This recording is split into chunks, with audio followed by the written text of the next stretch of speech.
সময় হচ্ছে যে অনেকে জিনিসগুলো ফেস করে মেনে নিচ্ছে, আবার অনেকে খারাপ পথও বেছে নিচ্ছে। সো তার চেয়ে যদি কেউ আমার কথাটা শুনে নিজের বুদ্ধি খাটিয়ে যদি কোনো ভালো কিছু করে, অন্তত তার জীবনে কিছু পরিবর্তন আসতে পারে। সো তুমি এই পার্সপেক্টিভ থেকে এটা বলছো। এখানে একটা বিষয় অবশ্যই খেয়াল রাখবেন প্রিয় শ্রোতা, ও যে বিষয়টা নিয়ে আজকে এখানে এক্সপ্লোর করতে যাচ্ছে এটা অত্যন্ত সাহসী একটা পদক্ষেপ আমি বলবো, কিন্তু এটা থেকে আসলে বের হওয়ার জন্য কোনো রিমেডি আছে কিনা সেটা আমরা পুরো স্টোরিটা শোনার পরে সবাই মিলে ডিসকাস করতে পারি। চলো শুরু করো একেবারে ছোটোবেলা থেকে, যেখান থেকে তুমি বলতেছি। আমরা ব্যাকগ্রাউন্ডে থাকবো প্রথমে। আমার আজকে 18 বছর বয়স। আমি ছোটোবেলা থেকে বড় হয়েছি ঢাকাতেই। আমার জন্ম হওয়ার 3 মাস পর আমার বাবা বাইরে চলে যায়। জি। দেন 3 বছর। তুমি কি বড় সন্তান? হ্যাঁ, আমি আমার ফ্যামিলির বড়। কয় ভাই বোন তোমরা? আমরা 3 ভাই বোন, আমি সবার বড়, আমার ছোট 2 ভাই আছে। ছোট 2 ভাই আছে, ওকে। তো বাবা চলে যায়, তো তখন আমি অবশ্যই ছোট ছিলাম। আমার মুখে যতটুকু শোনা যে আমি বাবার মায়ের দিক থেকে খুব সেন্সিটিভ ছিলাম। আমার বাবার একটা ছবি ছিল বাসায়, আমি আমার বাবার ছবি ছাড়া কাউকে বাবা বলতাম না। ওকে। এমনকি আমার চাচা ছিল, কাকা ছিল, তারাও অনেক সময় চেষ্টা করতো তাদেরকে বাবা বলানোর জন্য, কিন্তু আমি কখনোই বলতাম না। আমার বাবার ছবি দেখেই বলতাম যে উনি আমার বাবা।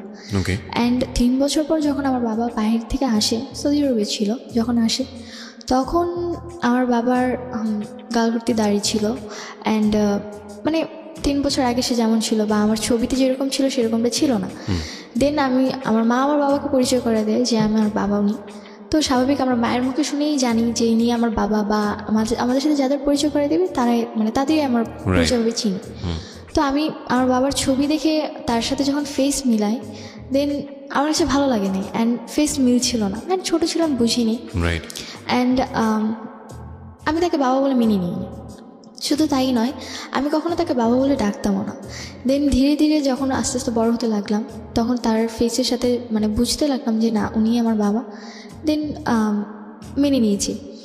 অ্যান্ড আমাদের ফ্যামিলিটা খুব ভালোই ছিল। আমি আমার ফ্যামিলির ব্যাপারে কখনোই কোনো কিছু জানতাম না। অ্যান্ড আমি এই ব্যাপারে কখনো কোনো কিছু জানার চেষ্টাও করতাম না। আমার এই ব্যাপারে কোনো আগ্রহ ছিল না। কজ ফ্যামিলিতে সবাই একজন আরেকজনের দায়িত্বে থাকে, কিন্তু তবুও কিন্তু একটা ব্যক্তিগত ব্যাপার বলতে কিছু থাকে। দেন আমাকে ছোটোবেলা থেকে আমি প্লে, নার্সারি, কেজি এগুলো আমি আমাদের এলাকার একটি স্কুলে পড়েছি। দেন পরবর্তীতে আমাকে আমার এলাকার বা দাদাতুল নার্সারি স্কুলে ভর্তি করানো হয়েছে। আমি ওখানে পড়াশোনা কন্টিনিউ চালিয়েছি। যখন আমার যখন আমি 7 উঠি, স্বাভাবিক বয়সের খাতিরে মানুষ কিন্তু ভুল করে। তো আমার আব্বু আম্মু আমার সাথে খুব খারাপ আচরণ করে। খারাপ আচরণ করে বলতে কি? খারাপ আচরণ বলতে আমার গায়ে হাত তুলে। কি ছিল ঘটনা? কেন গায়ে হাত তুলে? রিজনটা ছিল যে আমি কেন রিলেশন করছি। কি রিলেশনটা তুমি পড়লে কিভাবে? কি হয়েছে? পড়েছি, আমাকে প্রপোজ করে। ক্লাস 7 থাকতে কি প্রপোজ করে? 7 থাকতে আমার পাশের বাড়িতে ছিল একজন, ভাড়া থাকতো। তো সে আমাকে যখন প্রপোজ করে, তো আবেগের বশে তাকে আমি যখন অ্যাকসেপ্ট করি, তো আমাদের রিলেশনে যখন 14 দিন, তখন ফ্যামিলি জানতে পারে।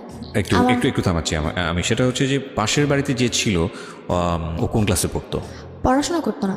ও কি তোমার চেয়ে বয়সে অনেক বড় ছিল? হ্যাঁ, বড় ছিল বয়সে। পড়াশোনা 2-3 বছর আগে ছেড়ে দিয়েছে। আচ্ছা। অ্যান্ড জব করতো। তোমার চেয়ে বয়সে অনেক বেশি বড় ছিল। আচ্ছা, সে তোমাকে প্রপোজ করে? হ্যাঁ। আচ্ছা। তো যখন আমি অ্যাকসেপ্ট করি, আব্বু আম্মু আমাকে তেমন কিছু বলেনি। জাস্ট তোমার আব্বু আম্মু জানলো কিভাবে বিষয়টা? আব্বু আম্মু জানতে পেরেছে আমি আব্বুর ফোন দিয়ে কথা বলছিলাম। আচ্ছা। দেন আব্বুর ফোনে নাম্বারটা ছিল। অ্যান্ড রাতের বেলা সে যাচ্ছিল যে আমার সাথে দেখা করবে। আচ্ছা। অ্যান্ড আমার মনে খুব ভয় ছিল, তো আমি ফোনটা সাইলেন্ট করে আমার বালিশের নিচে রেখে ঘুমিয়ে পড়েছিলাম। দেন হঠাৎ করে আব্বু ঘুম থেকে উঠে দেখে যে বাইরের লাইট জ্বলছে। অ্যান্ড আব্বুর ফোন কাছে নিয়ে যখন সে আমার বালিশের নিচে ফোনটা দেখে, রিসিভ করে ফোন, তো আমি ওখান থেকে, আব্বু কোনো কথা বলে না, কিন্তু অপর সাইড থেকে কথা আসে যে তুমি আমার সাথে দেখা করবে, আর তা নাহলে তোমার সাথে আমার ব্রেকআপ। ওকে, এই ধরনের কথা আসে? হ্যাঁ। ওকে। তো পরে এই কথাটা শোনার পর আব্বু খুব রেগে যায়। অ্যান্ড আমাকে ওই দিন খুব মারে। অ্যান্ড আমার পড়াশোনাও অফ করে দিতে চেয়েছিল, কিন্তু আম্মু কোনোভাবে হয়তো বা আমার পড়াশোনা। বাবা এর আগে কি তোমার কখনো গায়ে হাত তুলেছে? না, ওই ফার্স্ট টাইম। তোমাকে কিভাবে বাবা, এগুলো খেয়াল করবেন, কারণ this is a very important thing. বাবা তোমার কাছে অনেক প্রিয় এবং অনেক রেসপেক্টেড একটা জায়গায় ছিল কি? ওকে। সো তোমাকে বাবা ওই ঘটনা জানার পরে তোমাকে বাবা কি করেছে? আমাকে প্রথমে 2-3টা থাপ্পড় মারে। জিজ্ঞেস করেনি যে কি হয়েছে ঘটনাটা? আমাকে জিজ্ঞেস করেছিল, দেন আমাকে বলার কোনো স্কোপ দেয়নি। আমি কিছু বলার আগে উনি আমাকে মারতে শুরু করে অ্যান্ড তোমার ওই সময় ফিলটা কি ছিল যে যখন এরকম একটা ঘটনা, তোমার ক্লাস 7-এ বয়স খুব বেশি হলে 12 থেকে 13, তোমার বাবা এটা জেনে গেছে এবং তুমি তো নিজে থেকেই ভয় পাওয়ার কথা? হ্যাঁ, আমি খুব ভয় পেয়ে গিয়েছিলাম অ্যান্ড আমি বলছিলাম যে আব্বু আমার কথাটা শোনো, আমি সরি যে আমি ভুল করছি, অন্তত আমার কথাটা শোনো। তারপরে তার একটাই কথা ছিল, কেন তুমি ফোন ধরবা আর কেন বা তুমি কথা বলবা। ওকে। অ্যান্ড যে ঘরে যে মাটি খোঁড়ার জন্য শাপলগুলো থাকে, আমরা যেগুলোকে বলে থাকি, জি। তো আব্বু আমাকে ওইটাতে অনেকক্ষণ মারে অ্যান্ড আমার হাত পা কেটে যায়। তো শাবল দিয়ে মারে তোমাকে? হ্যাঁ, আচ্ছা। আর ওটা মানে রড জাতীয় ছিল, যার কারণে হাত পা কেটে গিয়েছিল। দেন পরবর্তীতে আম্মু জিনিসটা হয়তোবা তার কাছে খুব খারাপ লেগেছিল, তো এই কারণে আম্মু পরে আব্বুকে আটকায়, পরে আমাকে আর কিছু বলে না। দেন তারপর থেকে আব্বুর সাথে আমার কথা বলা সব কিছু কমে যায়। কজ আমার একটা জিনিসই মানে মনে হচ্ছিল যে আমার কথাটা কেন সে শুনলো না, আমার তোমার কথাটা ভিতরে কি একবার শুনতো। মানে ভয় কাজ করে নাকি রাগ কাজ করে, কোনটা? ভয় রাগ দুটোই। ভয় রাগ দুটোই, ওকে। তারপরে দেন পরবর্তীতে আমার লাইফে আর তেমন কোনো ঘটনা ঘটেনি। ক্লাস 8-এ আমি জিএসসি পরীক্ষা দেওয়ার পর ওই ছেলেটার সঙ্গে সম্পর্ক কি হলো? ওই ছেলের সাথে পরে ব্রেকআপ হয়েছে। ব্রেকআপ পরবর্তীতে কি তোমার থেকে হয়েছে নাকি তোমার আব্বু আমার গিয়ে, থেকে হয়েছে। নাকি তোমার আব্বু গিয়ে কোনো স্টেপ নিয়েছে ছেলেটাকে? আব্বু কি স্টেপ নিয়েছিল বলতে আমাকে তারপর প্রতিদিনে আব্বু স্কুলে দিয়ে আসতো, নিয়ে আসতো। আচ্ছা। অ্যান্ড পরবর্তীতে ছেলেটা আমাকে জাস্ট একটাই কোশ্চেন করেছিল যে রিলেশনে কি তুমি কন্টিনিউ করবা নাকি করবা না। পরে তোমার আমার ফ্যামিলিতে এত বড় ঘটনা ঘটে গেছে কিছু জানতো না? সে কিছু জানতো না। আচ্ছা। তো পরে আমি বলেছি যে না, আমার পক্ষে সম্পূর্ণ কন্টিনিউ রাখা, কজ আমি অলরেডি আমার আব্বু আমাকে অনেক কষ্ট দিয়েছি। আমার কথাটা ছিল এরকম। পরে সে বলে যে ওকে ঠিক আছে। তো তারপর তার সাথে আমার কোনো কন্ট্যাক্ট হয়নি। অবশ্য তার নাম্বারটা আমার মুখস্থ ছিল না, আমি কার্ড থেকে তার নাম্বার অলওয়েজ তুলতাম, আর কার্ডটা পরবর্তীতে আব্বু আমার ব্যাগ থেকে ফেলে দেয়, যার কারণে আমার পরবর্তীতে আর কোনো কথা হয়নি। তো ক্লাস 8-এ জিএসসি এক্সাম সময় বাবা ছিল। দেন জিএসসি এক্সাম শেষ ডিসেম্বর 1 তারিখে বাবা কাতার চলে যায়। আচ্ছা। অ্যান্ড তারপরে আব্বু যে আবার 1 মাস পর আম্মু আমার হাতে একটা ফোন ধরিয়ে দেয়। আচ্ছা। সেটা হচ্ছে নোকিয়া ফোন, টাচ ফোন ছিল, মানে নতুন মডেল যেটা বের হয়েছিল। ওকে। তো পরে নতুন ফোন ছিল, অনেক খুশি ছিলাম আমি। তো আমি বুঝতাম না তখন যে কী হচ্ছিল। তো রাতে আমি এফএম শুনতাম বা ফোনে ফেসবুক ইউজ করতাম। তখন আম্মু দেখতাম রাতের পর রাত জেগে কথা বলে। তো তোমাকে ফোন দিল, এটা কি তুমি চেয়েছিলে নাকি এমনিতেই তোমাকে দিল? নিজে থেকেই তারা দিয়েছিল। নিজে থেকেই দিল? হ্যাঁ। যে তুমি এটা ইউজ করো? হ্যাঁ, এটা আমাকে ইউজ করো, কাজ আম্মু অনেক সময় বাইরে যেত, বাসায় কন্ট্যাক্ট করতে হতো, এই কারণে সে আমাকে ফোনটা দিয়েছিল। ওকে। তুমি কি এটা স্কুলে নিয়ে যেতে পারতে? না, স্কুলে আমাদের allow অ্যালাউ ছিল না। ওকে। তো পরবর্তীতে আম্মু রাতে জেগে কথা বলতো। তো আমি ভাবতাম যে হয়তো যদি আব্বুর সাথে কথা বলে, কজ আব্বু তখন নতুন বাইরে গিয়েছে। তো পরবর্তীতে জানতে পারলাম যে আব্বুর ফোন ছিল না, বাইরে যখন যায় তখন তার কাছে ফোন ছিল না, অ্যান্ড সে আরেকজনের ফোন নিয়ে আম্মুর সাথে 2-1 মিনিট করে কথা বলতো। তো পরবর্তীতে আমি আম্মুকে কোশ্চেন করলাম যে তুমি কার সাথে কথা বলো। পরে আম্মু বললো যে আমার এক রিলেটিভের সাথে কথা বলি। আর কথাটা হচ্ছে যে আম্মুর বিয়ের আগে, আম্মুর বিয়ে হয়েছিল 18 বছর, আই মিন এসএসসি এক্সামের আগে। তো তার আগে তার একটা রিলেশন ছিল। ওকে। দেন রিলেশন ছিল, সে তাকে খুব লাভ করতেন, তাদের মধ্যে খুব ঘনিষ্ঠ সম্পর্ক ছিল। অ্যান্ড যখন আম্মুর ফ্যামিলিটা জানতে পারে, আমাকে একটা বিয়ে দিয়ে দেয়। সেটাই তোমার বাবা ছিল? না, সে ছিল একটা স্কুল মাস্টার ছিল। ওকে। তার সাথে যখন আমার মায়ের বিয়ে দেয়, তারপর 6 মাস সংসার হয়। দেন আম্মু নাকি তার সাথে সংসার করতে চায়নি, আচ্ছা। যার কারণে সেখান থেকে আম্মু চলে আসে। অ্যান্ড পরবর্তীতে তাদের ডিভোর্স করিয়ে দেওয়া হয়। অ্যান্ড তার 3 মাস পর আমার আব্বুর সাথে বিয়ে হয়। এটা কি তোমার আব্বু আম্মু কি এটা কি অ্যারেঞ্জ ম্যারেজ ছিল নাকি ফ্যামিলি? অ্যারেঞ্জ ম্যারেজ ছিল, দুপক্ষ থেকে অ্যারেঞ্জ ছিল? হ্যাঁ। ওকে। তো আমি এই ব্যাপারগুলো জানতাম না। কোথা থেকে জেনেছো তুমি এটা? আমার একটা ফ্রেন্ড ছিল, আমার আম্মুর আবার বান্ধবী ছিল, তো তার মেয়ে আবার আমার ফ্রেন্ড। এখানে একটু মাফ করবেন প্রিয় শ্রোতা, আজকে আমি প্রচুর ইন্টারাপ্ট করবো। সাধারণত আমি গল্পে কখনো ইন্টারাপ্ট করি না, মানে সচেতনভাবেই পুরো গল্পটা শুনে যাই এবং লাস্টে গিয়ে কথা বলি। কিন্তু আজকে ইন্টারাপ্ট করার বিশেষ কারণ আছে, কারণ আমি চাই গল্পের ভেতরটা, ব্যাকগ্রাউন্ডটা খুব চমৎকারভাবে উঠে আসুক। নইলে সামনে আমরা যে সিচুয়েশনটা ফেস করতে যাচ্ছি সেটার অনেক প্রশ্নের উত্তরই মিলবে না। কজ আমরা যে ব্যাকগ্রাউন্ডটা আপনারা আছেন, এই ব্যাকগ্রাউন্ডটা খুব ভালো করে শুনবেন, প্রত্যেকটা বিষয় খুব ভালো করে শুনবেন। অলরেডি আমরা 2টো ঘটনার মুখোমুখি হয়েছি। নাম্বার 1, সেটা হচ্ছে ক্লাস 7-এ থাকতে ওকে যেভাবে এই একটা ঘটনার প্রেক্ষাপট ওকে যেভাবে টর্চার করা হলো, সেটাও খুব ভালোভাবে নিতে পারেনি, যদিও বিষয়টা পরবর্তীতে মিনিমাইজ হয়ে গেছে, কিন্তু সাবসিকুয়েন্ট মাইন্ডে বিষয়টা থাকার কথা। 2 নাম্বার হলো ও ফোন না চাইতে ওকে ফোন দেওয়া হয়েছে, যেটা ওর ভাষ্য। আর আরেকটি বিষয় খেয়াল রাখবেন, এখানে ও যেটা বলছে সেটাই যে স্পষ্টভাবে সব কিছু সত্য সেটা নয়, তবে সেটাকে বিশ্বাসযোগ্য জায়গায় নিয়ে যাওয়ার জন্যই আমাদের এত বেশি প্রশ্ন। হ্যাঁ, তো এই বিষয়টা তুমি কবে জেনেছো? জেনেছি আমার বাবা যাওয়ার 1 মাস কি 1.5 মাস পর। 1 মাস কি 1.5 মাস পর? জানার পরে তুমি তোমার মাকে এটা জিজ্ঞেস করেছো? হ্যাঁ। আচ্ছা, তো আমি যখন আমার ফ্রেন্ডের আম্মুর মুখ থেকে কথাটা শুনি, আমি মানে অবাক হয়ে যাই যে how is that possible. And আমি ছোটোবেলা থেকেই বিয়ে করা বা একজনের সাথে ফিজিক্যাল করা বা আরেকজনের সাথে করা, এই জিনিসগুলো আমার খুব অপছন্দনীয় ছিল। আমি এগুলো কখনোই পছন্দ করতাম না। তো পরবর্তীতে আমার মানে খুব খারাপ লাগে যে আমি এমন একটা মায়ের মেয়ে।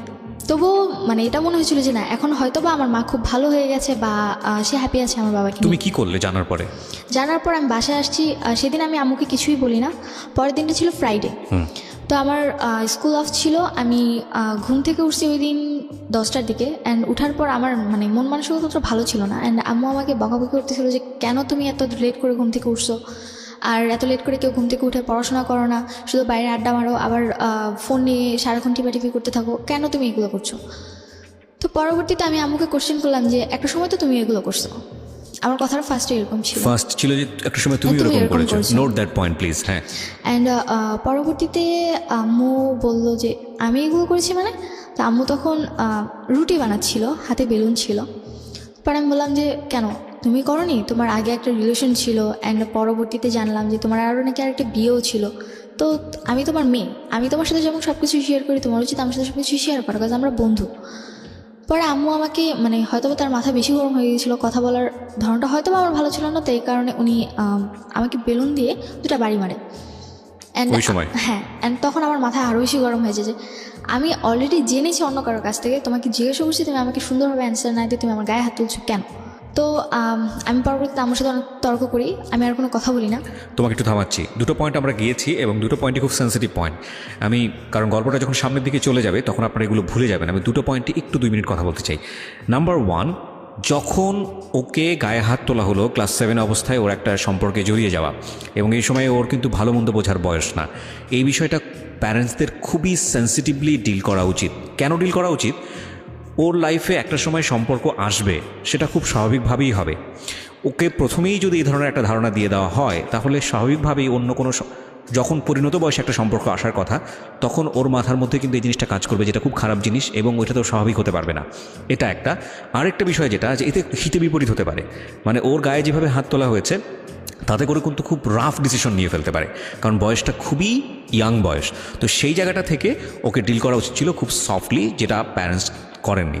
মায়ের ভুলটা দেখেন, ও হ্যাঁ, এটা এখানে ওরও একটা ভুল আছে। সেটা হচ্ছে যে যখন ওর বান্ধবীর মায়ের কাছ থেকে বিষয়টা জানলো, ওর উচিত ছিল মাকে এসে জিজ্ঞেস করা যে মা এরকম ঘটনা ঘটেছে কিনা। খুব স্বাভাবিকভাবেই একটা সন্তান ওই বয়সে সে ভালো মন্দ বোঝে না, তার খারাপ লাগাটা খুব স্বাভাবিক, কারণ যেহেতু ওর স্বাভাবিকভাবেই এই জিনিসটাকে প্রেজেন্ট করা হয়েছে।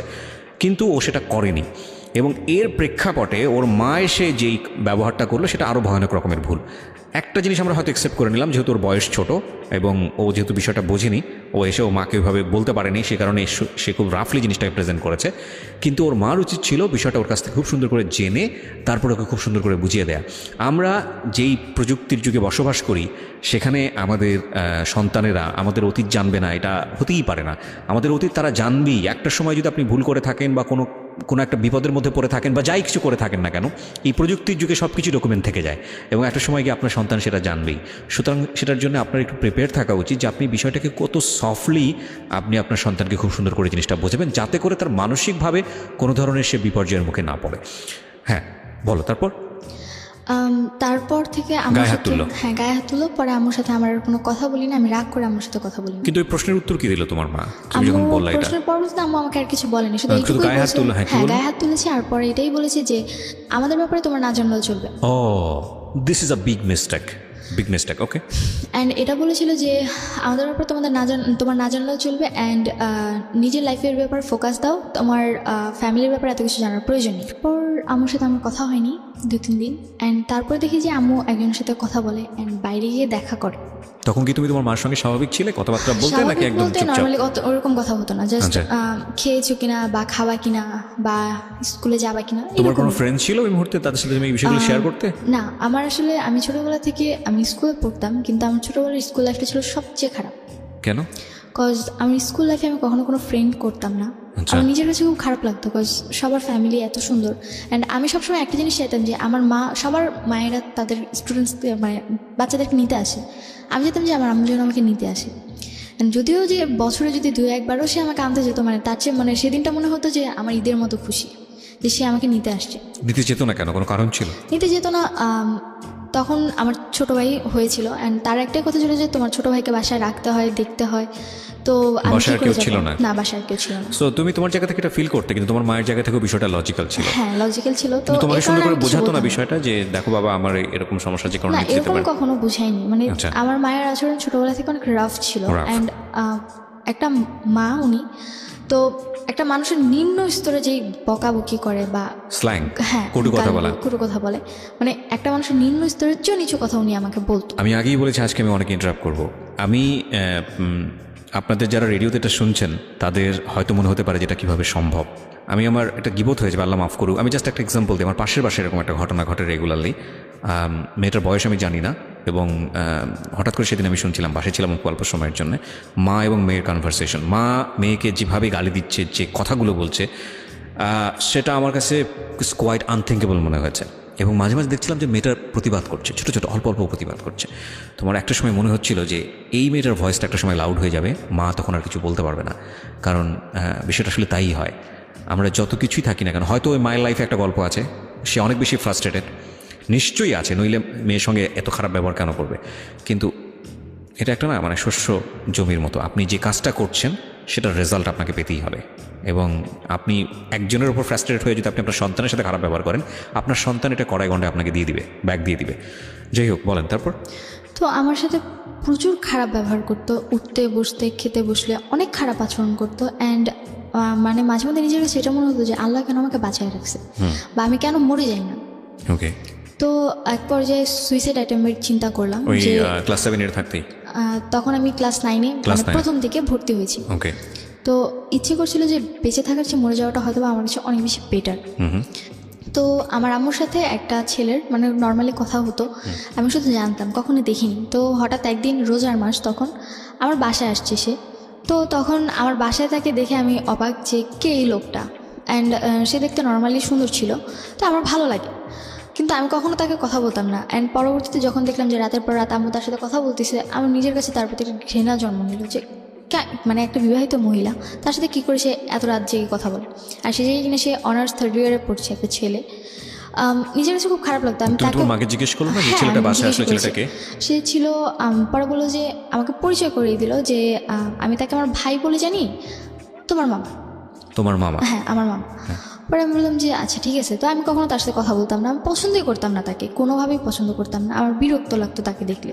তো সে যদি বাসায় আসতো আমি বের হয়ে যেতাম, বা সে যদি ঘরে থাকতো আমি অন্য রুমে গিয়ে বসে থাকতাম, কখনো তার সাথে কথা বলতাম না। বাট তোমার তো উল্টো আচরণ হওয়া উচিত, যে একটা যাকে তুমি পছন্দ করছো না এবং তুমি গেস করছো যে তার মা, তোমার মা ছেলেটার সঙ্গে কথাবার্তা বলছে, তো তুমি তাকে কেন স্পেস দিচ্ছ? তুমি তো তোমার মায়ের রুমেই বসে থাকা উচিত ছিল। বসে থাকার বলতে আমার ভালো লাগতো না তাদের কথা শুনতে, আর তারা যেরকম কথা বলতো আমার পছন্দ হতো না, বিরক্ত লাগতো। তোমার সামনেই এটা করতো? হ্যাঁ, আমার সামনে করতো।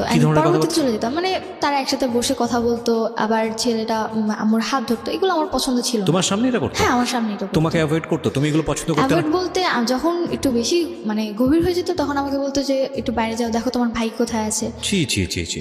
তো পরবর্তীতে এর মধ্যে আমার ছোট ভাই জন্ম নেয়, একদম একটা ছোট। মিনিট থামাচ্ছি, সরি। সেটা হচ্ছে যে যখন এই জিনিসটা হতো তুমি তো একটা গেস করতে যেটা এটা this is a bad thing. হ্যাঁ, ব্যাড তো তো ওই সময়টাতে তুমি এগুলো কি করতে? তোমার ভেতরের ইমপ্রেশনটা মানে কি? খুব খারাপ লাগতো, ইচ্ছে করতে যে হয় ওকে মেরে ফেলে, মানে আমার মাকে মেরে ফেলে, আর তাহলে নিজে মরে যায়। মানে এতটা খারাপ লাগতো, মানে খুব গিল্টি ফিল হতো নিজের মধ্যে। তো এর মধ্যে মানে যখন এই জিনিসগুলো দেখতাম তার মধ্যে হঠাৎ করে একদিন রাতে দেখি যে আমার বাসায় কেউ একজন আসছে। আমি আমার রুমে শুয়েছিলাম, আমার বাসায় কেউ একজন আসছে। তো তুমি তোমার মাকে বলতে যে মা এগুলো আমার ভালো এগুলো লাগছে ঠিক না? হ্যাঁ, আমার বলতাম মাঝে মধ্যে যে আমি এগুলো কেন করো। তো আমি বলতো যে কি করি, কিছুই তো করি না, জাস্ট নর্মালি কথা বলি, মানে তার কথাটা উড়াই দিত। না, তুমি তোমার মাকে বলতে পারছো মা কেন আসবে উনি বাসাতে? হ্যাঁ, আমি বলতাম। পরে বলতো যে আসে, ভাই আমার কথা বলতে আসে, মাঝে মধ্যে দেখো না খাবার টাবার নিয়ে আসে, ওনার পছন্দ, এই কারণে আসে, এছাড়া আর কিছু বলতো বাট না। তোমার যে ভালো লাগে না এটা বিষয়টা এটা আমি বলেছি তাকে। তার কথা একটা, তোমার ভালো লাগলে কি সে তোমার কাছে আসে না, তুমি কেন এটা মানে কেয়ার করতেছো? তার কথাটা ছিল এরকম, আমি কেন কেয়ার করতেছি, সে তো আমার কাছে আসতেছে না, আসতেছে তার কাছে, তার ভালো লাগছে। তোমাদের সে আসছে। বাসাটার আশেপাশে কোনো লোকজন ছিল না? আসলে আমাদের বাসার আশেপাশে যে লোকজন ছিল মানে তারা তাদের মতো বিজি। পাশে একজন হিন্দুদের ফ্যামিলি আছে। ফ্ল্যাট এটা? হ্যাঁ, Okay. তো সে তার মতো থাকতো, আর আমাদের ডান পাশে যারা থাকতো তারাও তাদের মতো বিজি থাকতো, মানে তাদের আচরণটা অনেক খারাপ ছিল, যার কারণে তাদের সাথে কেউ মিশতে পারতো না। মানে এই বিষয়টা কিরকম ছিল যে তোমাদের সঙ্গে তাদের কোনো সম্পর্ক না ছিল না, না? সম্পর্ক ছিল না। ওকে। আর আমাদের আশেপাশে যারাই আসছিল নতুন নতুন আসছিল, তো নতুন নতুন তাদের কারোর তোমার সাথে সঙ্গে তোমার বাবার সম্পর্ক কেমন ছিল? প্রথমে খুব ভালো ছিল, অ্যান্ড 7 এর তো আমি জানি না যে কাহিনীটার পর সময়ের গল্পে আছে ওই সময় কেমন ছিল? ওই সময় অতটা ভালো ছিল না, মানে সে আমার সাথে কথা বলতো না বেশি। বাবাও তোমার সাথে কথা বলতো না, না? কথা বলতো না, জাস্ট কেমন আছো, ভালো আছো, শেষ। ওই বাবা তোমার অবধি। সঙ্গে কথা বলতো না কেন? কথা বলতো না, সে বলতো আমি খারাপ হয়ে গেছি, ঘোরাফেরা করি, ফোন ইউজ করি, ফেসবুক চালাই, আর তাদের আমার ফ্যামিলির কাছে ফেসবুক ইউটিউব জিনিসটা ছিল সবচেয়ে খারাপ। ফোন তো তারাই দিয়েছে। হ্যাঁ, তারাই দিয়েছে। অ্যান্ড তারা বলতো যে কেন ফোন দিয়েছি, গান শোনো, নর্মালি ফ্রেন্ডসদের সাথে যদি কথা বলা হয় 2-1 মিনিট কথা বলো, আর আমাদের খবর না হলে নিব, তুমি কেন ফেসবুক ইউজ করো? আচ্ছা। তাদের কাছে ফেসবুক জিনিসটা খুবই খারাপ, মানে তোমার নোংরা আব্বু আম্মুর type কোনো এর আইডি জিনিস। ছিল ফেসবুকে? না, কোনো আইডি ছিল না? আইডি ছিল না। ওকে। তারা তোমার কাছ থেকে পাসওয়ার্ড বা তারা ফেসবুক কিভাবে ইউজ না, করতে হয় কিছুই এগুলো জানতো? নিত না। মানে তারা ইউজ করতে পারতো না পারতো না? ফেসবুকটা জিনিসটা। ওকে। তো এই কারণে তারা আরও বেশি খারাপভাবে হোস্ট করতে জিনিসটা। তো পরবর্তীতে যখন এখানে একটা বিষয় একটু বলি প্রিয় শ্রোতা, যেগুলো ভেরি ইম্পর্টেন্ট বিষয়। সেটা হচ্ছে যদি আপনার সন্তান কখনো এরকম ফেসবুক ইউজ করে, আপনি এটাকে স্টপ করতে পারবেন না। যদি স্টপ করেন তাহলে যেটা হবে যে সে গোপন করে অন্য কিছুই ব্যবহার করে আপনাকে ধরা দেবে না। সো লেট হিম ফ্রি, তাকে ফেসবুক ইউটিউব সে যেটা করছে করতে দিন। আপনার এক্সেস রাখবেন একটা সার্টেন পিরিয়ড পর্যন্ত, লাইক ও বয়প্রাপ্ত হওয়া পর্যন্ত খুব সুন্দর করে বোঝাবেন, বাবা তুমি যেটাই করো না কেন কোনো প্রবলেম নাই, তোমার পাসওয়ার্ডটা আমার কাছে রাখো, তোমার আইডি টাইডি সব কিছু আমার কাছে রাখো। ওকে, তুমি তোমার মতো করে করো। আমি যদি কখনো ফিল করি যে তোমার এই আইডিতে বা তোমার আমার এটাতে মনিটর করার প্রয়োজন আছে, তাহলে আমি এটা ঢুকে দেখবো যে তুমি কার সাথে কীভাবে কন্টিনিউ করছো। এটা তোমার সেফটির জন্যই প্রয়োজন, বিকজ আমি যেহেতু তোমার চেয়ে অনেক বেশি এক্সপিরিয়েন্স এরিনাতে, আমি চাই না তুমি কোনো ভুল করো। So that is the best way. এরপরে যদি আপনার কোনো বেস্ট ওয়ে জানা থাকে, ইউ ক্যান এক্সারসাইজ দিস। বলেন। তো তারপরে একদিন রাতে দেখলাম যে আমার বাসায় একজন আসছে। তো জিনিসটা আমার কাছে কোনোভাবেই ভালো লাগেনি। তো আমি পরে আমার রুমে যে নক করি, অ্যান্ড নক করার পর মানে আমি যেটা দেখি সেটার জন্য আমি একদম তৈরি ছিলাম না। আর রাত কটার দিকে এটা ঘটনা? তখন রাত মেবি 1:30 কি 2টা বাজে। তখন তুমি ক্লাস 9-এ পড়ো? হ্যাঁ, তখন ক্লাস 9। 1:30-2টার সময় তুমি কি করছিলে? 1:30-2টার দিকে বলতে আমি তখন রাত জেগে এফএম শুনতাম। দিনটা ছিল বৃহস্পতিবার। ভূত এফএম আগে ডর হতো, মেবি কোনো একটা চ্যানেলে, আমার ঠিক মনে নেই, 89.2-তে। তো আমি সেটা শুনতেছিলাম, আর ওটা তো রাতে 2টা পর্যন্ত হতো। তো সেটা শুনতে শুনতে আমার কানে হেডফোন ছিল, আমি প্রথমে কোনো কিছু শুনিনি যে কেউ আসছে কিনা বা কোনো আওয়াজও পাইনি। পরবর্তীতে যখন আমি ওয়াশরুমে গেলাম তখন দেখলাম যে আমার রুমের লাইট অন করা। ওকে। তো পরে আমি আমার রুমে যখন নক করি, পরে আমার গেট খুলে দেখি যে আমার এক রিলেটিভ। তো আমি তখনও জানতাম না যে তার সাথে আমার আগের রিলেশন ছিল। তো পরবর্তীতে যখন আমি দেখে অবাক, পরে আমি জিজ্ঞেস করলাম আপনি এখানে এত রাতে? ছেলেটাকে জিজ্ঞেস করো? হ্যাঁ, ছেলেটাকে চিন্তা জিজ্ঞেস তুমি করলাম। তাকে? হ্যাঁ, চিনতাম, কজ আমার রিলেটিভ হয়। রিলেটিভ বলতে কি ধরনের রিলেটিভ? রিলেটিভ বলতে আমার আম্মুর যার সাথে রিলেশন ছিল, তাকে আবার আমার এক খালামণি পছন্দ করতো। তো সে আবার আম্মুর সাথে যখন তার একটু ঝগড়া হচ্ছিল, তো সেই ঝগড়ার সময় আমার ওই খালামণি কোনো একভাবে আমার ওই বয়ফ্রেন্ডকে বিয়ে করে ফেলে।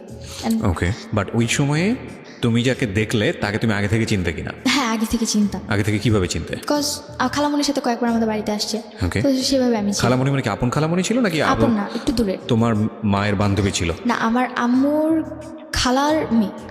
তোমার আম্মুর খালার মেয়ে, সেই মেয়ের হাজবেন্ড হচ্ছে এটা? হ্যাঁ। ওকে, তোমার আম্মুর খালা। তো খালা মানে কি আপন খালা? না, সেটাও দূরের? দূরের। তো তার সঙ্গে তোমার দেখা হয়েছে, কোথায় দেখা হয়েছে? সেটা দেখা হয়েছিল, আমি এলাকার ভিত্তিকে নর্মাল খালো হিসেবে চিনতাম তাকে। তো পরবর্তীতে যখন আমার বাসায় দেখি তখন তাকে না, তুমি আমাকে বলো, কারণ আজকের এই স্টোরিটা খুব সেন্সিটিভ একটা স্টোরি। তুমি ভালো করে গ্রাফ না করতে পারলে অনেকেই বিলিভ করতে পারবে না, এবং সে জায়গা থেকে আমার অনেক প্রশ্ন আছে তোমাকে। তোমার দেখা হয়েছে কোথায় ফার্স্ট তার সাথে? আমার ফার্স্ট দেখা খালামণির সাথে, আমি তাদের বাসা থেকে দিছি। খালামণির সাথে তুমি তাদের বাসায় কেন গিয়েছিলে? ছোটোবেলা ছিলাম, তার ছেলে ছিল আমার বয়সী, তো তাদের সাথে খেলতাম। তো একদিন গেছি, আমি খালামণির হাজব্যান্ডকে কখনোই দেখিনি, বিকজ সে বাইরে ট্যুর দিয়ে জব করতো। তো ওই দিন যখন আসে, তো তার সাথে ছোটোবেলা তার সাথে একবার আমার দেখা হয়েছিল। অ্যান্ড উনি একটা কারখানায় জব করতো যেখানে কিনা পেন্সিল তৈরি করতো। অ্যান্ড উনি আমাকে একবার পেন্সিল গিফট করেছিলেন, তারপরেই আমি তাকে চিনি। ওকে, সো এটা কি তোমার বাসার আশেপাশে ছিল? এটা আমার বাসা থেকে কিছু দূরে ছিল। মানে তোমরা যেখানে থাকতে তার 6-7 মিনিটের রাস্তা। ওকে, ফাইন। তারপর তো দেখার পর আমি অবাক। অ্যান্ড দেখলাম যে তার ড্রেস আপ চেঞ্জ, মানে একটা মানুষ ড্রেস আপ স্বাভাবিক, কারো বাসায় আসলে আমরা যেরকম ড্রেস আপ পরে আসতে দেখি, উনি সেরকম ছিল না। আমার বাবার ড্রেস আপ পরা ছিল। তোমার রুমে, তোমার মায়ের রুমে তোমার বাবার ড্রেস পরা? হ্যাঁ, আই মিন রাতে যা পরে ঘুমায় মানুষ, মানে নাইট ড্রেসটা। ওকে। তো পরবর্তীতে আমি যখন আস্ক করলাম, পরে মানে তোমার 2 ভাই কই ছিল? আমার 2 ভাই ঘুমোচ্ছিল তোমার মায়ের রুমেই? হ্যাঁ, আমার রুমে, আর আমি আলাদা রুমে। ওদের বয়স কত ছিল তখন? আমার বয়স তোমার 2 ভাইয়ের বয়স? আমার দুই ভাইয়ের একজনের বয়স ছিল মেবি 4 বছরের মতো, আরেকজন একদমই ছোট, কি Okay. 6-7 মাস। তোমাদের রুম কটা ছিল বাসায়? বাসায় 3 রুম ছিল। বাসায় 3টা রুম ছিল, একটাতে তোমার মা থাকতো একটাতে- ভাইদেরকে নিয়ে, হ্যাঁ, একটাতে তুমি থাকতে, আরেক রুম খালি ছিল। এক রুম গেস্টের জন্য বা খালি হ্যাঁ, ছিল। খালি ওকে, ছিল। হ্যাঁ, তো পরবর্তীতে যখন আমি দেখলাম, আমার মাথা প্রচণ্ড পরিমাণে গরম হয়ে যায়, কেন তিনি তার সাথে এত রাতে মিট করবে। ওকে। অ্যান্ড আমি আম্মুর সাথে খুব খারাপ আচরণ করি, ওই সময়? ঝগড়া করি ওই ওই সময়? সময়, তখনই তার সামনেই ঝগড়া করতে থাকি। অ্যান্ড পরবর্তীতে সে যখন এই জিনিসগুলো দেখে, চেঁচামেচি হতে থাকে, আশেপাশে মানুষও চলে আসতে পারে, এই ভয়ে উনি ড্রেস আপ চেঞ্জ করে চলে গেছে। ওই সময় বের হয়ে ওই যাওয়া। সময় বের হয়ে গেছে। বাই দ্য ওয়ে, তুমি যে বাসায় থাকতো, বাসার গেটম্যান ছিল না? গেটম্যান না, আমাদের বাসার মানে আমাদের বাসাটা ছিল এরকম যে আম্মুর রুম ভিতরে, তারপর একটা মাঝখানে রুম, তারপর আমার রুম, আমি আবার বাইরের রুমে ঘুমোতাম। তোমার কয়তলায় থাকতে? তালা বলতে আমাদের তালা সিস্টেম নেই, মানে একতলাই, সবকিছু টিন সেট, মানে তালা সিস্টেম, একতলা উপরে ছাদ। উপরে ছাদ, মানে পুরো বাসাটাই ছাদ ঢালাই করা একতলা বাসা। হ্যাঁ, ওকে, একতলা বাসা। বাসায় কোনো গেটম্যান ছিল না? না। ওকে। তো গেটে তালা দেওয়া সব কিছু আম্মুই করতো। পরে যখন চলে গেছে, অ্যান্ড আমার কাছে খুব খারাপ লাগে। অ্যান্ড আমি কেন, মানে আমার খাওয়ার বাড়িটা সাথে কাদের? আম্মুর নামে লেখা। এটা কি তোমার বাবা বানিয়েছে নাকি তোমার? আমার নানুর জমি ছিল, পরে আম্মুকে ও, দিয়েছে। বাড়িটা তোমাদের? হ্যাঁ, বাড়ি। আশেপাশে যে ভাড়া থাকে তাহলে তোমাদের ভাড়াটিয়া দ্বারা? আশেপাশে ভাড়া বলতে বাড়িটা আমাদের, আশেপাশে যারা থাকে তারাও তাদের মতো বাড়ি আনা। ওকে, ফাইন, ঠিক আছে, সিনারিওটা বুঝতে পারছি আমরা। তারপর? হ্যাঁ, তো আমার কাছে খুবই খারাপ লাগে। অ্যান্ড এই জিনিস, মানে আমি তার সাথে, আমার খালুর সাথে কেন খারাপ আচরণ করি, এর জন্য আমার গায়ে হাত তুলে। ওই সময়? ওই সময় তখন ওনার সামনেই করে নাকি যাওয়ার না, পরে? উনি যাওয়ার পরে। উনি যাওয়ার পরে, হ্যাঁ। তো প্রচুর গায়ে হাত তুলেন, আমি সহ্য করতে না পারি লাস্ট মোমেন্টে আমি আমার মুখে ধাক্কা মারি যে তোমার লজ্জা করে না, এত রাতে একটা লোক নিয়ে এসে তুমি থাকতেছো, আবার তুমি আমার গায়ে হাত তুলতেছো। তো আম্মু ওই যে এক ধরনের ইয়া থাকে, মানে যে ডাল ঘুটটায় জি, যে ইয়াটা থাকে, ডালঘুটনি, হ্যাঁ। ডাল ঘুটনি, তো ওইটাতে আমার গায়ে হাত তুলে। অ্যান্ড আমার প্রচুর রাগ হয় যে কেন আমার গায়ে হাত তুলবে। এই যে ওই সময় আমার তোমার কি ভাইরা সেটা কি? কোথায় ছিল? আমার ভাইরা ঘুমোচ্ছিল তখন। তখনও ঘুমোচ্ছে? হ্যাঁ, তখনও ঘুমোচ্ছিল। আচ্ছা। তারপর যখন আম্মু আমার গায়ে হাত তুলে, মানে আমি চিৎকার চেঁচামেচি করতেছিলাম, দেন আমার বড়, মানে আমার মেঝো যে ভাইটা আছে, ও উঠে যায়। উঠে গিয়ে প্রচুর ভয় পেয়ে যায়, এত রাতে কী হচ্ছে। তো ও আবার খাটের কর্নারে চলে যায়। তো ও আবার আমার ছোট ভাইটাকে কোলে নিয়ে সাইডে গিয়ে বসে থাকে। ছোটোজন তো ছোটো ছিল, ওকে কোলে নিয়ে বসেছিল সাইডে। অ্যান্ড আমার সাথে খুবই খারাপ আচরণ। অ্যান্ড আম্মু আমাকে মারতে মারতে এক পর্যায়ে আমার জামা ছিঁড়ে ফেলে। ওকে। জামা ছিঁড়ে আমাকে ঘর থেকে বের করে দেয়, যে বাড়িতে তোর থাকার দরকার নেই, যে মেয়ে কিনা মাকে বুঝবে না, মার প্রবলেম বুঝবে না, সেই মেয়ের এই বাড়িতে থাকার দরকার নেই, তুই বাসা থেকে বেরোচ্ছে। ওকে। একদিকে আমার জামা ছিঁড়ে গেছে, খুবই খারাপ অবস্থা। আমি এত রাতে কী করে আমাকে বাসা থেকে বের করে দেয়, আমার আরও খারাপ লাগে। আর আমি বাইরে কান্না করতে থাকি। পরে 6টার দিকে ভোর, তখন আমাকে ঘরে ঢুকায়। কটার সময় বের করতে তোমাকে? আমাকে বের করে দেয় তখন মেবি 2:30 বাজে, 2:30 কি 3টার দিকে। ওই 3টার সময় বের করে দিলে তুমি কোথায় ছিলে? বাইরে, গেটের বাইরে দাঁড়িয়েছিলাম। দাঁড়িয়েছিলে মানে 3 ঘন্টা তুমি ওখানে দাঁড়িয়েছিলে? হ্যাঁ, ওখানে দাঁড়িয়েছিলাম। অ্যান্ড এর মধ্যে আশেপাশে কোনো লোকজন ছিল না? আশেপাশে ভোরবেলা এত রাত থেকে কেউ থাকে না। থাকে না। তো আমি বাইরে আমাদের যে পিড়াটা ছিল ওখানে বসেছিলাম আমি। তো আম্মু সারা রাত আমাকে, মানে কোনো কথাও বলে না, অ্যান্ড রুমের ভিতরে থাকে। পরে আমাকে 6টার দিকে ঘরে ঢুকায়। আর ঘরে ঢুকানোর পর আমি আম্মুর সাথে আর কোনো কথাই বলি না, একদমই কোনো কথা বলি না, আমি আমার রুমে চলে যাই। তো Can you imagine the situation? Who is right, who is wrong? That is not my point. Point is, বাসায় এরকম একটা ঘটনা ঘটেছে, আমি এই মেয়েটার কথা চিন্তা করছি। আমি বলছি না তার মা রাইট অর রং, আপনারা আপনাদের জায়গা থেকে চিন্তা করবেন। এই মেয়েটা 3টা পর্যন্ত ক্লাস 9-এ পড়ুয়া একটা মেয়ে। যখন অ্যাডোলেসেন্স পিরিয়ড চলে একটা মানুষের, অ্যাডোলেসেন্স পিরিয়ড একটু মারাত্মক বয়সন্ধিকাল, খুবই সেন্সিটিভ একটা টাইম ব্যক্তিত্ব বিকাশের জন্য। এই মেয়েটাকে রাত 3টার সময় বাসা থেকে বের করে দেওয়া হয়েছে এবং সে গেটে 3 ঘন্টা ওখানে বসেছিল। তারপরে বাসায় ঢুকলে ওই বাসাটা তার কাছে কি পিসফুল মনে হবে না জাহান্নাম মনে হবে, এটা আপনি একটু ফিল করার চেষ্টা করেন। ওকে, তারপর যখন ঘরে ঢুকি, তো আমি আম্মুর সাথে আর কোনো কথা বলি না। তো পরের দিন আম্মু সকালবেলা, মানে নাস্তা বানায় খাওয়া দাওয়া করে চলে যায়, মানে আম্মুর রুমে তালা মেরে চলে যায়। তো আমি ঘুম থেকে উঠি 11টার দিকে, উঠে দেখি যে আম্মুর রুম তালা মারা। অ্যান্ড আমি আমার রুমে, আমার জামা কিন্তু অলরেডি ছিঁড়ে আছে, অ্যান্ড চেঞ্জও করতে পারিনি আমি। আম্মু আমাকে যে গেট খুলে স্কুল ছিল না? হ্যাঁ, স্কুল ছিল, স্কুলে যাওয়া হয়নি। ওকে। তো আমার চেঞ্জ করতে আমি আমার রুমেও যেতে পারিনি। আমার রুমে আমার ড্রেস আপ যা ছিল, তো আমি আমার রুমে জাস্ট শুয়েছিলাম। কী করবো কিছু বুঝতে পারতেছিলাম না। তার উপর রাতে এত কাহিনী গেছে, খুব ক্ষুধাও লাগছে আমার তখন। তো তখন এই জিনিস, মানে কান্না করতেছিলাম, চিন্তা করতেছিলাম যে কেন আমি এই ফ্যামিলিতে জন্ম নিয়েছি, আমি কেন মরে যাই। তো পরবর্তীতে আম্মুর সাথে ওই যে কথা বলতো, তা আম্মু তাকে নিয়ে আমার বাসায় আসে। ওই যে ছেলেটার সঙ্গে কথা বলতো সেই ছেলেটা তোমাদের হ্যাঁ, বাসায়? যে সেই ছেলেটার নাম কি ছিল? ওই ছেলেটার নাম ছিল রাসেল। রাসেল, ওকে। তো ছেলেটার নাম ছিল রাসেল। অ্যান্ড ও আম্মুর সাথে বাসায় আসে। অ্যান্ড আসার পর পরবর্তীতে যখন আম্মু তাকে সব কিছু বলে, অ্যান্ড বলার পর আমার ছোটো 2 ভাইকে আমার নানু বাসায় রেখে আম্মু তাকে নিয়ে আমার বাসায় আসে। ওকে। অ্যান্ড আসার পর তাকে বলে যে তুমি যা মেয়েকে বুঝাও। রাসেলকে বলে হ্যাঁ, তোমাকে বোঝানোর আমাকে নিয়ে জন্য? মেয়েকে বুঝাও। তো আমি তো নর্মালি তাকে দেখতে পারতাম না, সহ্য করতে পারতাম না, বিরক্ত লাগতো তার আমার প্রতি। তো তারপর সে বলে যে কি হয়েছে তোমার, কেন তুমি আমার সাথে এরকম খারাপ আচরণ করতেছো। সে আমার রুমে আসার আগে একটা ড্রেস নিয়ে আসে, তো আমি পরে চেঞ্জ করি, তারপরে তার সাথে কথা বলি। অ্যান্ড সে আমাকে এমন কিছু জিনিস বুঝায় যে না, তারপর থেকে তার সাথে আমার একটু ভালো লাগা শুরু। তুমি ড্রেস চেঞ্জ করো মানে তার সামনে তুমি ড্রেস চেঞ্জ না করো? না, তার সামনে করিনি, সে আমাকে দরজার ফাঁক দিয়ে ড্রেস দিচ্ছে, আমি নিয়ে চেঞ্জ করেছি, তারপর তার সাথে কথা বলেছি। ওকে, মানে তোমার অবস্থা এমন ছিল যে তুমি তোমার ড্রেসটা এমনভাবে ছিঁড়েছিল যে তোটা মানুষের সামনে যাওয়ার মতো মানুষের না। সামনে যেতে পারবো না। ওকে, তো পরবর্তীতে আম্মু মেবি তাকে অনেক কিছু বলেছে। সে এসে কি বলে? সে এসে বলে যে দেখো, মানুষের লাইফে অনেক ভুল হয়ে থাকে, অ্যান্ড তুমি কিছু মনে করো না, তোমার আম্মু যা করছে করছে, ভুলে যাও, আর এরপর থেকে কখনো করবে না, তুমি তোমার আম্মুর সাথে নর্মাল হয়ে যাও। ওকে, মানে সে অ্যাপোলজি করে তোমার আম্মুর প্রেক্ষাপটে? হ্যাঁ।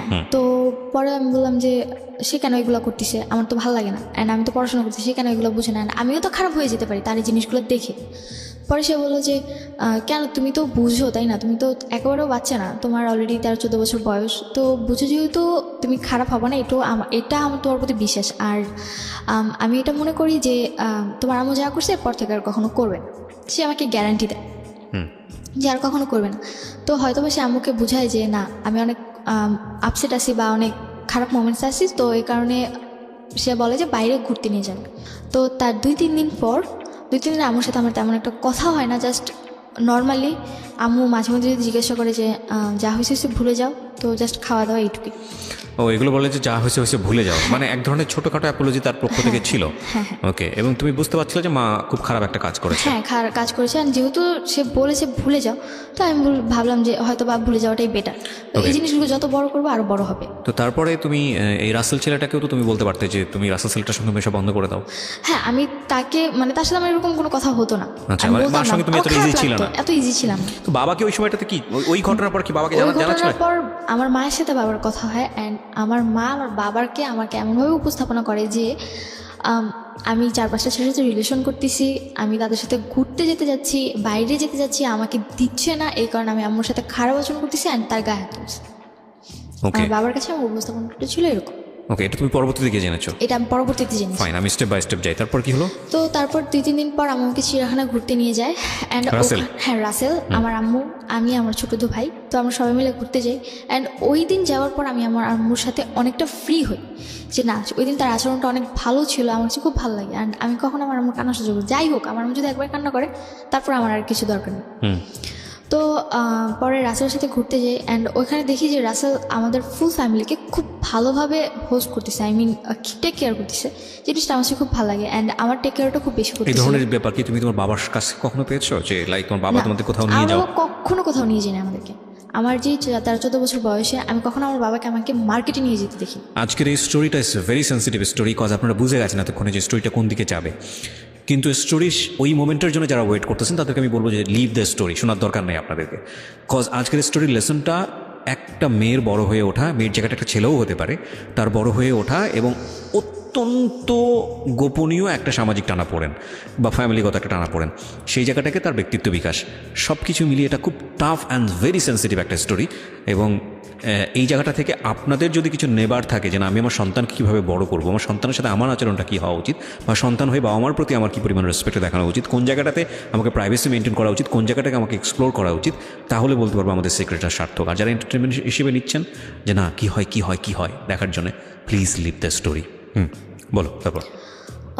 তারপর বাইরে ঘুরতে যাই, অ্যান্ড তার টেক কেয়ারটা আমার কাছে খুব ভালো লাগে, যে সে আমাদের উপর খুব ভালো কেয়ার করে, অ্যান্ড তার আচরণটা আমার কাছে খুব ভালো লাগে। অ্যান্ড তারপরে তার সাথে আমি অনেকটা ফ্রি, মানে রাসেলের সাথে আমি অনেকটা ফ্রি কথাবার্তা বলি। তো তখন এপ্রিল মাস, মানে ভ্যালেন্টাইন ডে। ওকে, তো না, এপ্রিল মাস, বৈশাখ, পয়লা বৈশাখ। অ্যান্ড পয়লা বৈশাখে সে আমাকে একটা ফুল কিনে দেয়। অ্যান্ড আমার স্কুলে প্রোগ্রাম ছিল, প্রত্যেক পয়লা বৈশাখে আমার স্কুলে প্রোগ্রাম হয়, তো আমি স্কুলে যাব, অ্যান্ড আমার খোপার জন্য ফুল লাগবে, ফুল ছিল না, তো এ কারণে উনি পরবর্তীতে আমাকে যখন ফুল কিনে দেয় আমার কাছে খুব ভালো লাগে। এটা তোমার মা জানতো? হ্যাঁ, আম্মু বলেই কিনে দিয়েছিল। ওকে, তো তখন আম্মুর সাথে রাসেলের কন্টিনিউ কথা হচ্ছে। ওকে, তো তোমাদের বাসায় আসা যাওয়া করে? হ্যাঁ, আসা যাওয়া হচ্ছে। অ্যান্ড আমি এবং প্রাইভেট টাইম পাস করে? হ্যাঁ, প্রাইভেট, মানে আমি যখন থাকি না তখন আসে, বা আমি যখন ঘুমোচ্ছি তখন এসে কথা বলে, বা আমি যখন রুমে চলে গেছি তখন তাদের মধ্যে একটু ডিস্টেন্স রাখি, যে হয়তো বুঝতে পেরেছি যে আমার এগুলো পছন্দ না তখন। তো পরবর্তীতে তখন এই সময়টাতে কি তুমি তোমার বাবাকে রাসেল সম্পর্কে বলেছো? যে রাসেল সময়টা সম্পর্কে তুমি তখনও বলোনি তুমি? তখনও বলিনি রাসেল তো এই প্রাইভেসিটা তুমি মেনটেন করেছো কেন? সিক্রেটটা তুমি মেনটেন করেছো এই কেন? জিনিসটা আমি মেনটেন করছি কজ আমার বাবার সাথে আমার মাসে 2-3 মাসে একবার কথা হতো। 2-3 মাসে হ্যাঁ, একবার? একবার, তাও কেমন আছো ভালো আছো কিনা এইটুকু। তার এর মানে বেশি না। বুঝুন আপনি যে ওর কি পরিমাণ দূরত্ব ছিল ওর বাবার সাথে এবং ওর মায়ের সাথে, বলেন। তারপর পয়লা বৈশাখ গেল, অ্যান্ড পয়লা বৈশাখের পর রাসেল আমাকে প্রপোজ করাটা কিরকম ছিল? প্রপোজ করাটা এরকম ছিল যে ও পরের দিন সিলেট চলে যাচ্ছে, আগের দিন রাতে বাসায় মিট করতে আসে আমার ফুল ফ্যামিলির সাথে। তখন কোথায় থাকতো? ও থাকতো আমার বাসা থেকে 2-3 মিনিট দূরে একটা বিল্ডিংয়ে থাকতো। ওখানে কি ভাড়া থাকতো? ভাড়া থাকতো, ভাড়া থেকে একটা মেসে পড়াশোনা ভাড়া করতো? থাকতো, মেসে থেকে পড়াশোনা করতো? করতো। আচ্ছা, এবং ওর বাড়ি কোথায় ছিল? ওর বাড়ি ছিল বরিশাল বরগুনা। বরিশাল বরগুনাতে। এখানে থেকে সে পড়াশোনা করতো, শুধুই পড়াশোনা হ্যাঁ, করতো? শুধু পড়াশোনা। ইউনিভার্সিটিতে পড়তো? হ্যাঁ, তিতুমিরে 3rd ইয়ার পড়তো। তিতুমিরে 3rd ইয়ার পড়তো। ওকে, বলো তারপর। তো তারপরে রাতের বেলা যখন সে আসে তখন সে আমার একটাই কথা বলে যে তুমি যদি কিছু মনে না করো আমি তোমাকে কিছু বলতে চাই। পরে আম্মু তখন আবার বাইরে রান্নার রুমে কিছু তার জন্য আয়োজন করতেছিল। তো জি বলেন। তো পরে বলতেছে যে তুমি তো আমাকে মামা বলে ডাকো, বাট কিছু মনে করো না, তোমাকে আমার খুব ভালো লাগে। তো হয়তো ওই জিনিসটা আমার মধ্যে খুব ভালোভাবে বা যেভাবেই হোক একটা করা না যে না, কেউ আমাকে সেকেন্ড টাইম আবার প্রপোজ করেছে। ক্লাস 7-এর পরে? হ্যাঁ, 7-এর পর। তারপর সে ওইটা বলে চলে যায়। সে আমাকে বলে যদি তোমার ভালো লাগে তাহলে আমাকে আজকে রাতে অন্তত একটাবারের জন্য হলো ফোন দিও, মানে একটা মিসড কল দিও অন্তত। তারপর আমি সেদিন তার সাথে আমার কোনো কন্ট্যাক্ট নেই, মানে আমি তাকে আর ফোন দিই না। আর আমার ফোনে ওরকমভাবে ব্যালেন্স ভরাও হতো না যে আমি কাউকে ফোন দিতে পারবো। তো আমি তাকে আর ফোন দিই না। পরবর্তী দিন সে আমাকে ফোন দেয় সিলেট যাবার পর। ওই দিন রাতে তার বাস ছিল, সিলেট চলে গেছিলো। তারপর আমাকে ফোন দেয়। হ্যাঁ, তারপর যখন উনি পরের দিন আমাকে ফোন দিল, তারপর আমাকে বললো যে তোমার কি আমাকে কোনোভাবে ভালো লাগে না যে তুমি আমাকে একটাবার ফোন দিলা না? আমি বললাম যে আমার ফোনে ব্যালেন্স ছিল না, তাই আমি ফোন দিতে পারিনি। তো যখন এই কথাটা বলি তখন বলে যে থাক, আমার আর কোনো অ্যান্সারের প্রয়োজন নেই, আমি অ্যান্সার পেয়ে গেছি। পরে তার সাথে আমার কন্টিনিউ কথা বলা। তো পরবর্তী দিন থেকে আম্মুর ফোনে দেখি যে যেহেতু আমি রাসেলের সাথে কথা বলছি, তার মানে আমার আম্মুর ফোন যদি ওয়েটিংয়ে থাকে বা কথা বলে, সে আরেকজনের সাথে কথা বলছে। তো পরে আমি রাসেলকে কোশ্চেন করলাম যে আপনি কেন আম্মুর সাথে কথা বলতে? পরে সে বললো যে আমি তো জাস্ট আপা হিসেবে তার সাথে কথা বলতাম নর্মালি, এছাড়া আর কিছুই না। আর আমি আমার লাইফের ব্যাপারে বা আমার ফ্যামিলি মেম্বারের ব্যাপারে কথা বলতাম, আদার্স কিছু না। বললাম যে তাহলে যে আপনি হাতটা ধরতেন এগুলো বলছি, এগুলো তো জাস্ট বোন হিসেবে আমি তার হাত ধরতাম। এটা কি মানে ভালো লাগা বা প্রপোজিং এর একদম প্রিলিমিনারি পর্যায়ে তখনই কি তুমি জিজ্ঞেস করলে এটা এই বিষয়গুলো, নাকি তার আগে জিজ্ঞেস করে? না, আগে তো না, পরে মানে তোমাকে এই ভালো লাগার করার পরে? হ্যাঁ, ভালো লাগা প্রপোজ করার পর। তো যখন এই কথাগুলো বলি তো প্রত্যেকটা কথারই মানে এমন একটা অ্যান্সার ছিল যে না, মানে সে এগুলোর ব্যাপারে কোনোভাবে ইনভলভ না। তো তখন রাসেল সিলেটে, তো আমি তো বাড়িতে। তো আমি ঠিক তার 2-3 দিন পর আমি সেমভাবে রাতে বাসায় ঘুমোচ্ছিলাম। ওই দিন হয়তো বা আমি রাতে কোনো FM শুনতে শুনতে ঘুমিয়ে পড়েছি, আমার রাতে মানে কানে হেডফোন। তো আমার ওই ব্যাপারে আর হুঁশ নেই যে না, আমার কানে হেডফোন দিয়ে আমি ঘুমিয়ে পড়েছি। প্রপোজটা কি তুমি অ্যাকসেপ্ট করেছিলে? অ্যাকসেপ্ট বলতে আমি জাস্ট বলেছিলাম যে আমি ফোন দিতে পারিনি। তো সে বলেছে আমি আমার অ্যান্সার পেয়ে গেছি। তো এখানে আমাদের মধ্যে কেউই কাউকে আই লাভ ইউ যে জিনিসটা থাকে ওটা কেউই কাউকে বলেনি। বাট তোমাদের থেকে কি ভালো লাগা শুরু হয়েছিল? হ্যাঁ, তখন শুরু হয়েছিল। এগুলো পয়েন্ট করবেন প্রিয় শ্রোতা। ওকে, তারপর?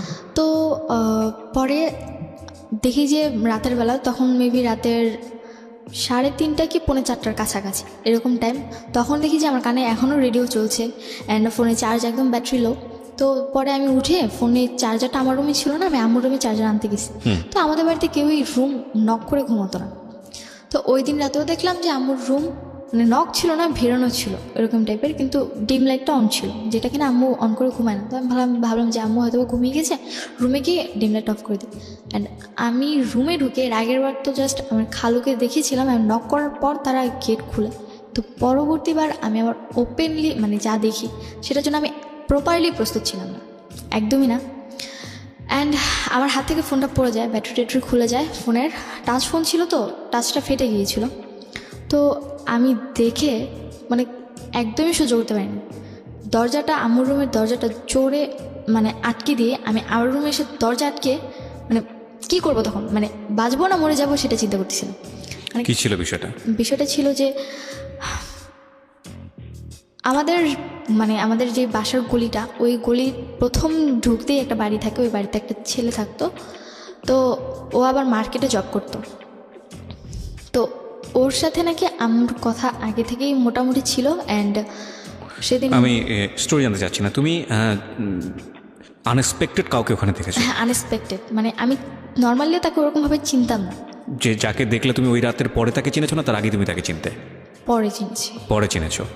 সো ওকে, আমি সিচুয়েশনগুলো জানি। তারপরে তোমার রুমে আসার পরে কি হলো? তো আমি আমার রুমে এসে দরজা আটকে দিই। অ্যান্ড পরবর্তীতে আম্মু ড্রেস আপ চেঞ্জ করে পরে আমার রুমে এসে নক করতে থাকে, আর ওই লোকটা ওখান থেকে চলে যায়। তো আমি রুমের দরজা খুলি না। তখন আমি কী করবো, আমার জাস্ট একটাই চিন্তা, যে আমি মানে খুব কান্না করতেছিলাম। আমি চিন্তা করছিলাম যে কেন আমি এখনো এই জিনিসগুলো দেখার জন্য আমাকে তোমাদের বাসায় পুরো রাখছে। বাড়িতে কোনো পুরুষ মানুষ থাকতো না? না, কোনো পুরুষ মানুষ থাকতো না। ওকে। তো আমাকে আল্লাহ কেন বাঁচিয়ে রাখছে বা আমি কেন বেঁচে আছি? অ্যান্ড তখন চিন্তা করলাম যে থাক, বেঁচে থাক, এইগুলো দেখার চেয়ে মরে যাওয়াটা বেটার।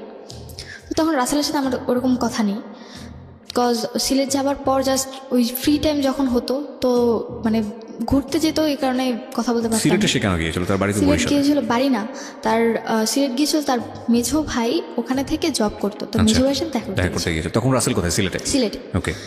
তো কী করবো বুঝতে পারতেছিলাম না, মানে মাথায় কোনো কাজই করতেছিল না। পরে আমি মানে চিন্তা করলাম যে আমি সুইসাইড করে ফেলি, ওই রাতে? আমার বাঁচার কোনো দরকার নেই। বিকজ বারবার সরি বলার পরও যে এই জিনিসগুলো হচ্ছে, তারপর বেঁচে থেকে আমার আর কী লাভ। তো আমি চিন্তা করি যে ফ্যানের সাথে নিজের গলায় ধরে দেবো, আমার বাঁচার কোনো দরকারই নেই। আর যেখানে বাবার সাথে আমার অতটা মানে কথাবার্তা নেই, আমি কাউকে আমার কথাগুলো শেয়ার করতে পারতেছি না, আমার তেমন কোনো ফ্রেন্ডসও নেই, আমার স্কুলে অতটা যাওয়া হচ্ছে না, আর বাসায় এরকম সিচুয়েশন। তো একটা মেয়ে সিচুয়েশনে থাকলে কি করে, আমি কোনোভাবে অ্যাকসেপ্ট করতে পারতেছিলাম না। তো আম্মু অনেকবার, অ্যান্ড আমার মানে অলরেডি ফ্যানের সাথে দড়ি মানে আমার ওনা বাঁধাও শেষ। অ্যান্ড আম্মু প্রচুর নক করতেছিল যে আম্মু হয়তো ভয় পাচ্ছিল যে আমি যদিও কিছু করে ফেলি। তো পরে আম্মু মানে মানে নক করতে করতে সে একটা পর্যায়ে আমাকে এটা বলে ফেলে যে তোর যদি মরার ইচ্ছা থাকে আমার বাড়িতে না মরে আমার বাড়ি থেকে চলে যায় মর, কজ তুই যদি আমার বাড়িতে মরস পুলিশের সাথে আমার এই ধরবি যে হয়তো বা আমার কোনো কারণে তুই মরতেছিস, তার তোর যদি মরার ইচ্ছা থাকে মরার অনেক জায়গা আছে, তুই যেমন এমনকি এমনভাবে ইন্ডিকেট করে বলছে তুই তো সাঁতার জানোস না, হাতে ঝিলে যাও, ওখানে গিয়ে ঝাঁপ দিয়ে পানিতে গিয়ে মরে যায়। আরও বেশি খারাপ লাগছিল যে কী বলছে এগুলো।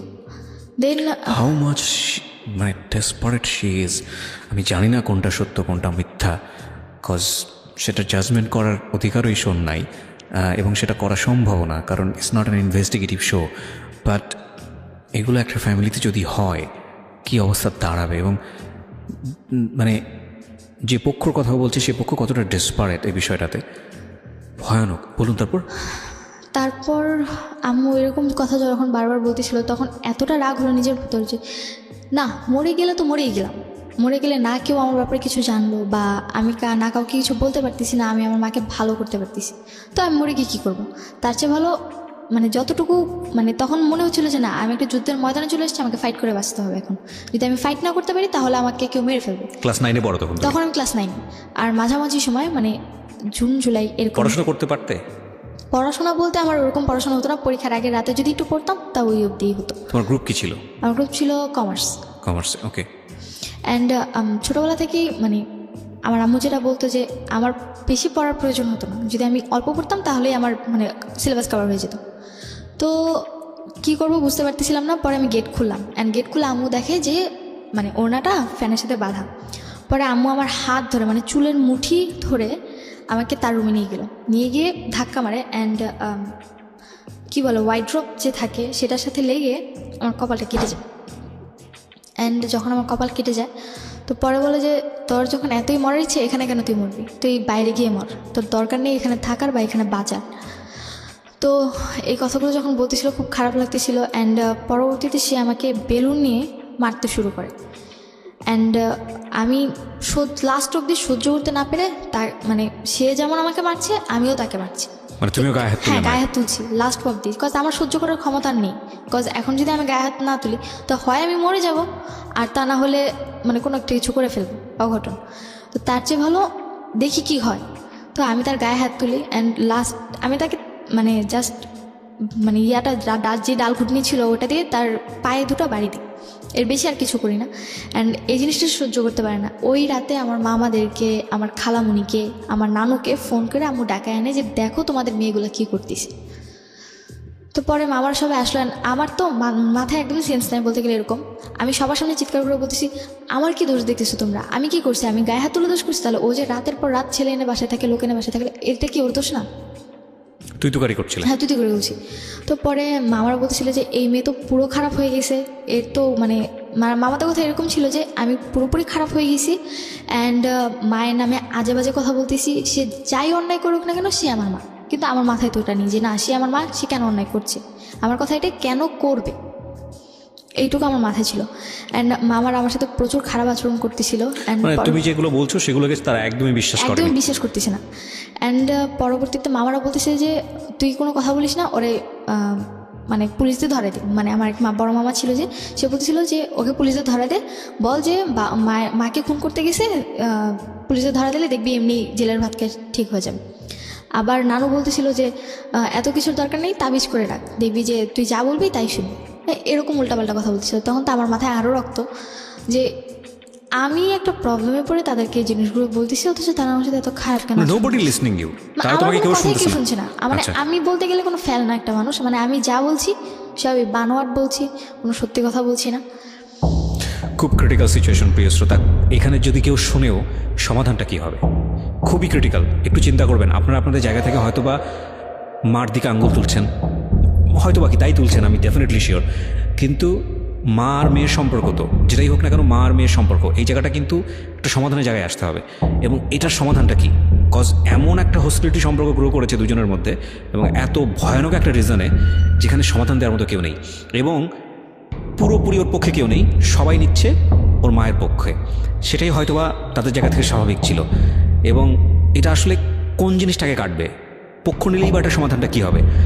মানে এর চেয়ে ডিফিকাল্ট মোমেন্ট মার লাইফেও কখনো এসছে কিনা জানি না, এবং ওর লাইফে তো অফকোর্স আমি জানি না শেষ পর্যন্ত সেটা কী হয়েছে। তবে যারা আজকের এই গল্পটা শুনে অনেকে বিশ্বাস করতে পারছেন না, তাদেরকে আমি বলবো আপনি নিশ্চয়ই পত্রপত্রিকা পড়েন, আপনি নিশ্চয়ই লাস্ট 2-4-5 বছরের ঘটনা যদি একটু পেছন দিকে যান, এইরকম একটা প্রেমের সম্পর্ক, এরকম অবৈধ সম্পর্কের কারণে নিজের ছেলে মেয়েকে মেরে ফেলেছে, এবং নিজের ছেলে মেয়েকে মেরে পত্রিকা শিরোনাম হয়েছে, হেডলাইন হয়েছে, এরকম অসংখ্য ঘটনা আপনি পাবেন। সো এতটা অবাক হওয়ার কিছু নাই।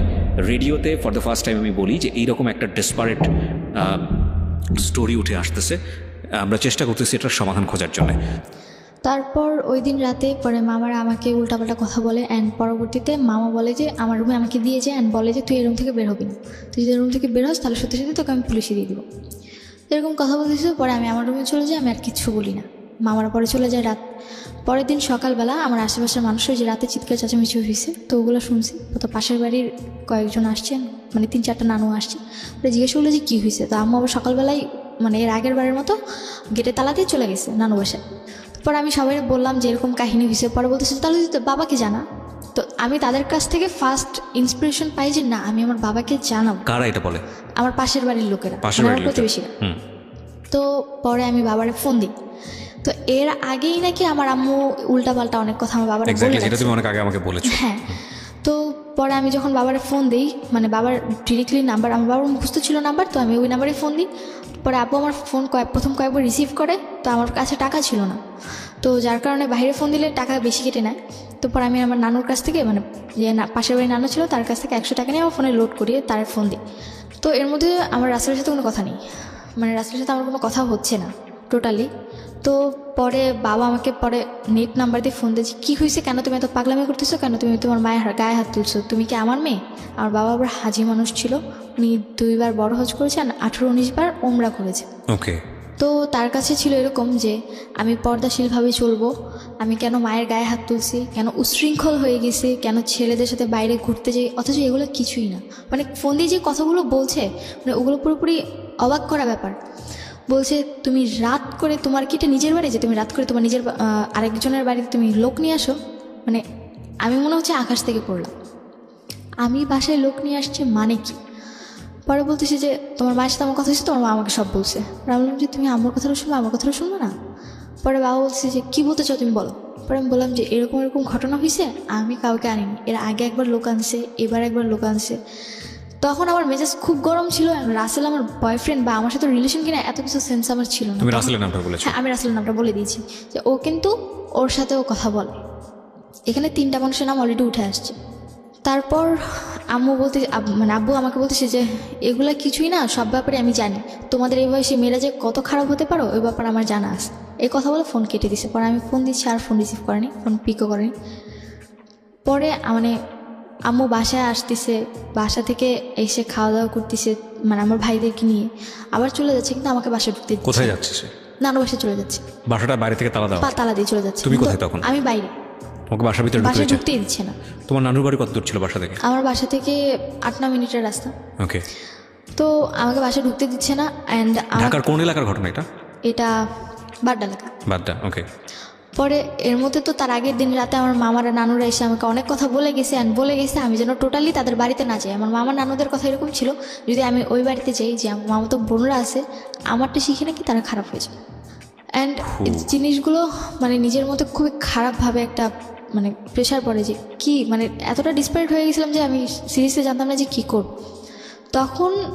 তখন মেবি বিকালবেলা রাসেল আমাকে ফোন দেয় যে কি হয়েছে, তুমি আবার বাসে কেন ঝামেলা করতেছো? আমি কি আপনি তো বলছিলেন মানে এইভাবে ঝাড়িতে, আপনি তো বলছিলেন, ওয়াদা করছিলেন আমার মা কোনোদিন খারাপ কিছু করবে না, এখন কেন এগুলো করতেছে?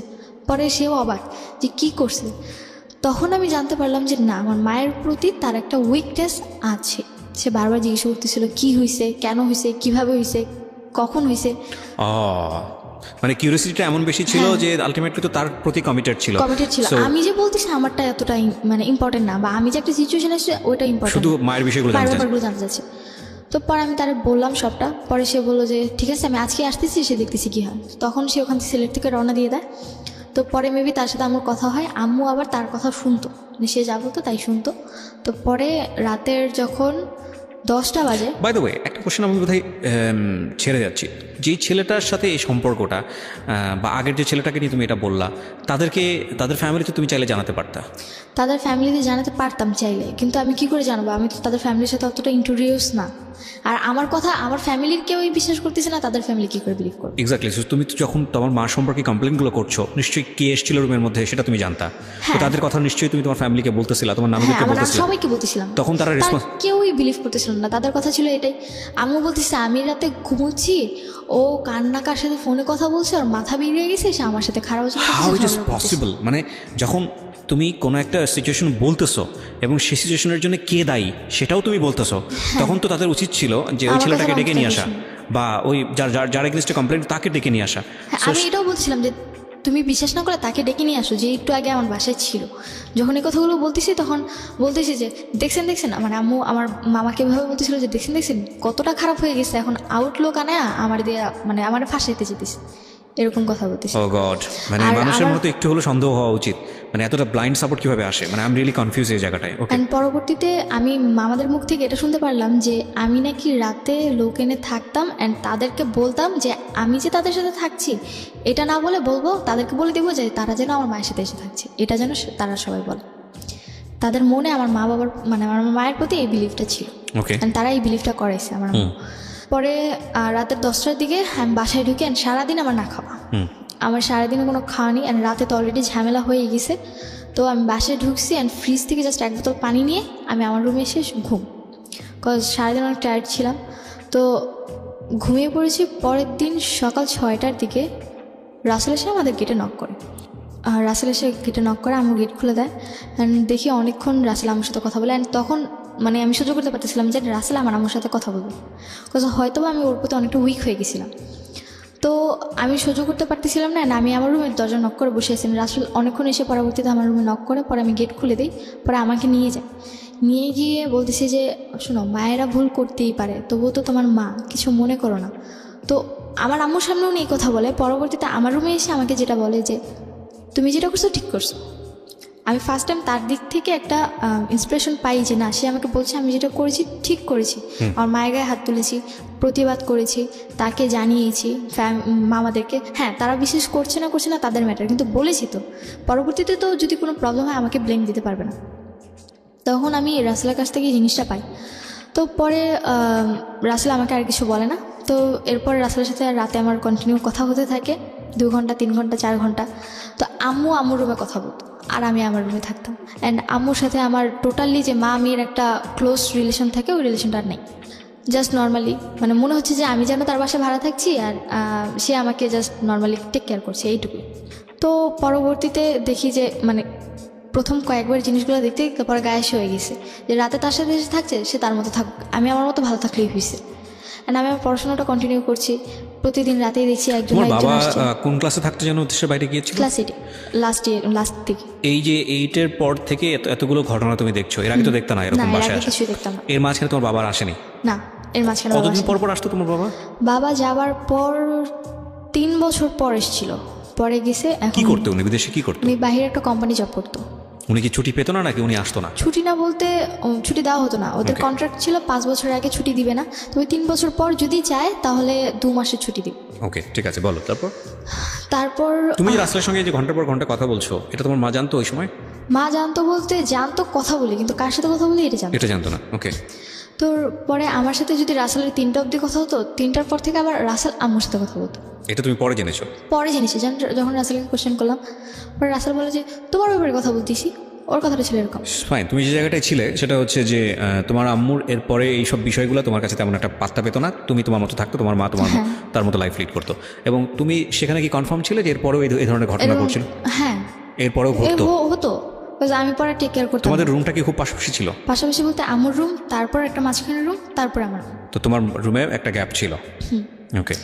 পরে দেখি যে রাসেল আমাকে ইন্সপিরেশন দিতে থাকে যে তুমি তোমার মায়ের ব্যাপারে প্রতি রাতে এসে থাকে, কেন কিছু বলছো না, তুমি এতদিন কেন আমার এতগুলো কথা বলো নাই, প্রতি রাতেই লোক এসে থাকে, তুমি আবার পার্টিকুলার প্রতিবাদ কোনো লোক করবা। ছিল এই লোকটা? কোনো বিশেষ লোক ছিল নাকি র্যান্ডমলি চেঞ্জ হতো এটা? চেঞ্জ আপ বলতে তুমি কয়জন লোকের সঙ্গে জানো এটা? আমি প্রথম দেখেছি 2 জন, পরবর্তীতে আরো 2 জন দেখেছি। ওকে, ঠিক আছে, বলো। হ্যাঁ, তো তারপর তোমাকে কি বলো? কন্টিনিউ 4 জন আসা যাওয়া করতো। পরবর্তীতে যখন আমি রাসেলের সাথে জিনিসটা প্রথমে শেয়ার করতে চাইনি, পরে ওরা অনেক জোর জবরদস্তির কারণে পরে ওর সাথে যখন শেয়ার করলাম, পরে দেখলাম যে আমি যে ওর কাছে ব্যাপারগুলো শেয়ার করলাম সেই কথাগুলো ওকে আমাকে বলে দিছে। অ্যান্ড তখন তো আমার উপর আরও বেশি টর্চার। তোমার মা এসে কি বললো বিষয়টা নিয়ে? আমার মা জানলা এসে কিভাবে? আমি ঘুমিয়েছিলাম, এসে আমার হাত ধরে টেনে তুলছে। পরে আমি বললাম যে কী শুরু করছো তুমি এগুলো, আমাকে এরকম বলতেছে। তখন যে আমি কী শুরু করলাম, বলে কি যে তাহলে তো একটা কাজ করতে পারো, মাইক নিয়ে মসজিদে গিয়ে মাইক নিয়ে ফুল এলাকাকে জানো আমি কি করি না করি, আর তোমার কথা কেউ বিশ্বাস করবে না, কজ ছোটোবেলা থেকে আমি এলাকার মানুষ হয়েছি, তো আমার কথাই সবাই বিশ্বাস করবে। আমার কথাটা ছিল এরকম। বলছি যে আমি কি বলছি, মানে তখন আমি পুরো আমি কি বলছি আমি কিচ্ছু বুঝতে পারতেছি না। পরে বললো যে তুমি কি মনে করো আমি কি কিছুই জানি না, আমি তো সবই জানি, তুমি রাসেলকে এইসব কথা বলছো, কেন বলছো এগুলা, কী চাও তুমি এগুলা। তো পরে আমি বললাম যে আমি কি বলছি তুমি রাসেলকে ডাক দাও, তারপর জিজ্ঞেস করি। পরে রাসেল আসলো, পরে রাসেল আসার পর পরে আমি জিজ্ঞেস করলাম আমি আপনাকে কী বলছি আর আপনি আমার আম্মুকে কী বলছেন। পরে বললো যে দেখো আমি তো ওরকম ইন্ডিকেট করে কিছু বলিনি তোমার আম্মুকে, জাস্ট এটুকুই বলছি যে কেন উনি এগুলো করে, এগুলো তোমার উপর খারাপ এফেক্ট পড়ে। মানে সে বুঝাচ্ছে যে সে আমার উপর অনেক টেক কেয়ারিং, সে আমার অনেক টেক কেয়ার করে, এই কারণে আম্মুকে বুঝাতে চাইছে, কিন্তু এই জিনিসটা তো আমার উপর ভালোভাবে ইফেক্ট পড়তেছে না। অ্যান্ড তারপরে আমার একটা বিশ্বাস হয়ে গেছে যে না উনি হয়তো আমার টেক কেয়ার করতেছে। দ্যাট মিনস তুমি কি তাকে তখন লাভ করো? হ্যাঁ, তখন তাকে লাভ তোমাদের করি। দ্বিপাক্ষিক বিষয়টা যেরকম মানে মিউচুয়ালি ছিল যে না দুজন দুজনকে লাভ করো? হ্যাঁ, দুজন দুজনকে লাভ করি, এটা আমাদের মিউচুয়াল ছিল, কিন্তু আমি কখনো সহ্য করতে পারতাম না যে সে আমার আম্মুর সাথে কথা বলে। Biggest mistake, another biggest mistake এর সাইডটা থেকে, কারণ ও কিন্তু জানতো যে রাসেলের সঙ্গে ওর মায়ের এরকম একটা সম্পর্ক আছে, এবং ওর মায়ের জায়গাটা থেকে এটা বিশ্বাস করা খুবই কঠিন যে রাসেলের সঙ্গে তার সম্পর্কটা ভাই ভাইয়ের মতো, কিন্তু তারপরে ও জড়িয়ে গেছে বিকজ অফ ওর এজটা খুব সেন্সিটিভ একটা এজ, ও মাত্র ক্লাস 9-এ পড়ে, এবং ওই সময়টাতে যে ওকে সাপোর্ট দিবে, যে ওর পাশে একটু হলেও দাঁড়াবে, যে ওর সাথে একটু ভালো কথা বলবে, তার প্রতি ও দুর্বল হবে, এই বয়সটা এরকম, এবং সেটাই হয়েছে, এবং ইটস আ বিগেস্ট মিস্টেক। কিন্তু কিছু করার নেই, কারণ ও ধরা, ওর বয়সের কাছে ধরা, এগুলো একটু খেয়াল রাখতে হবে। হ্যাঁ, এটা একটা অ্যানাদার পয়েন্ট। ওকে, বলেন তো তারপর। তারপর রাসেলের সাথে আমার ঘোরাফেরা এরকম চলতেছে। তো একদিন আম্মু জানতে পারে যে আমি রাসেলের সাথে বাইরে ঘুরতে গেছি, অ্যান্ড বাসায় আসার পর আম্মু যখন জিজ্ঞেস করলো কোথায় গেছিলাম, পরে আমি বললাম যে বাইরে গেছিলাম, আমি মিথ্যে বলি আম্মুকে। পরে আম্মু বলে যে আমি তো জানি তুমি রাসেলের সাথে বাইরে গেছো। আমি অবাক হয়ে যাই, কী করে জানলাম আম্মু।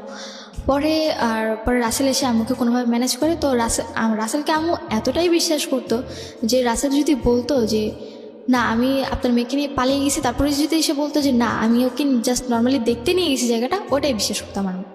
তো এতটা বিলিভ করতো। আর এর মধ্যে তো 4-5 জনের সাথে আমার অলরেডি রিলেশন চলতেছে, তাও রাতে।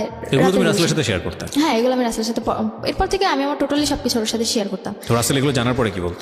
জানার পর ওর সাথে যদি আমার সাথে কথা হইতো, মানে আমার পরবর্তীতে আমাদের রিলেশনে যখন 6-7 মাস কেটে গেছে, তখন এরকম চলতে থাকে। পরবর্তীতে আমার জিনিসগুলো খুব মানে করার না একটা খারাপ ভাবে যে তোমার সাথে আমার রিলেশন, আমার একটা গার্লফ্রেন্ড বয়ফ্রেন্ড নর্মালি যতটুকু কথা বলা দরকার তাদের নিজেদের ব্যাপারে, সেই জায়গায় কিনা আমরা 4-5 ঘন্টা শুধুমাত্র আমার মায়ের ব্যাপার নিয়েই কথা বলি। তখন তুমি জিনিসগুলো অ্যাভয়েড করার চেষ্টা করতে যে না, আমি এগুলো কথা আমি এগুলো বলবো না। অ্যাভয়েড করি, কিন্তু দেখতাম যে আমি যত অ্যাভয়েড করতেছি ও ততই বেশি আমার প্রতি আরো মানে রাগ দেখাচ্ছে, শুনতে চাচ্ছে, আমার সাথে কথা বলতো না, যে কেন তুমি তোমার মায়ের ব্যাপার আমাকে মানে বলবে। বিষয়টা তোমাদের সম্পর্কটা এমন ছিল যে কাল রাতে বাসায় কি হয়েছে সেটা তোমার বয়ফ্রেন্ডের সাথে শেয়ার করা, এটাই মূল এজেন্ডা। হ্যাঁ, এটাই মূল reason। আমি এখানে একটা বিষয় একটু ইন্টারাপ্ট করি প্রিয় শ্রোতা।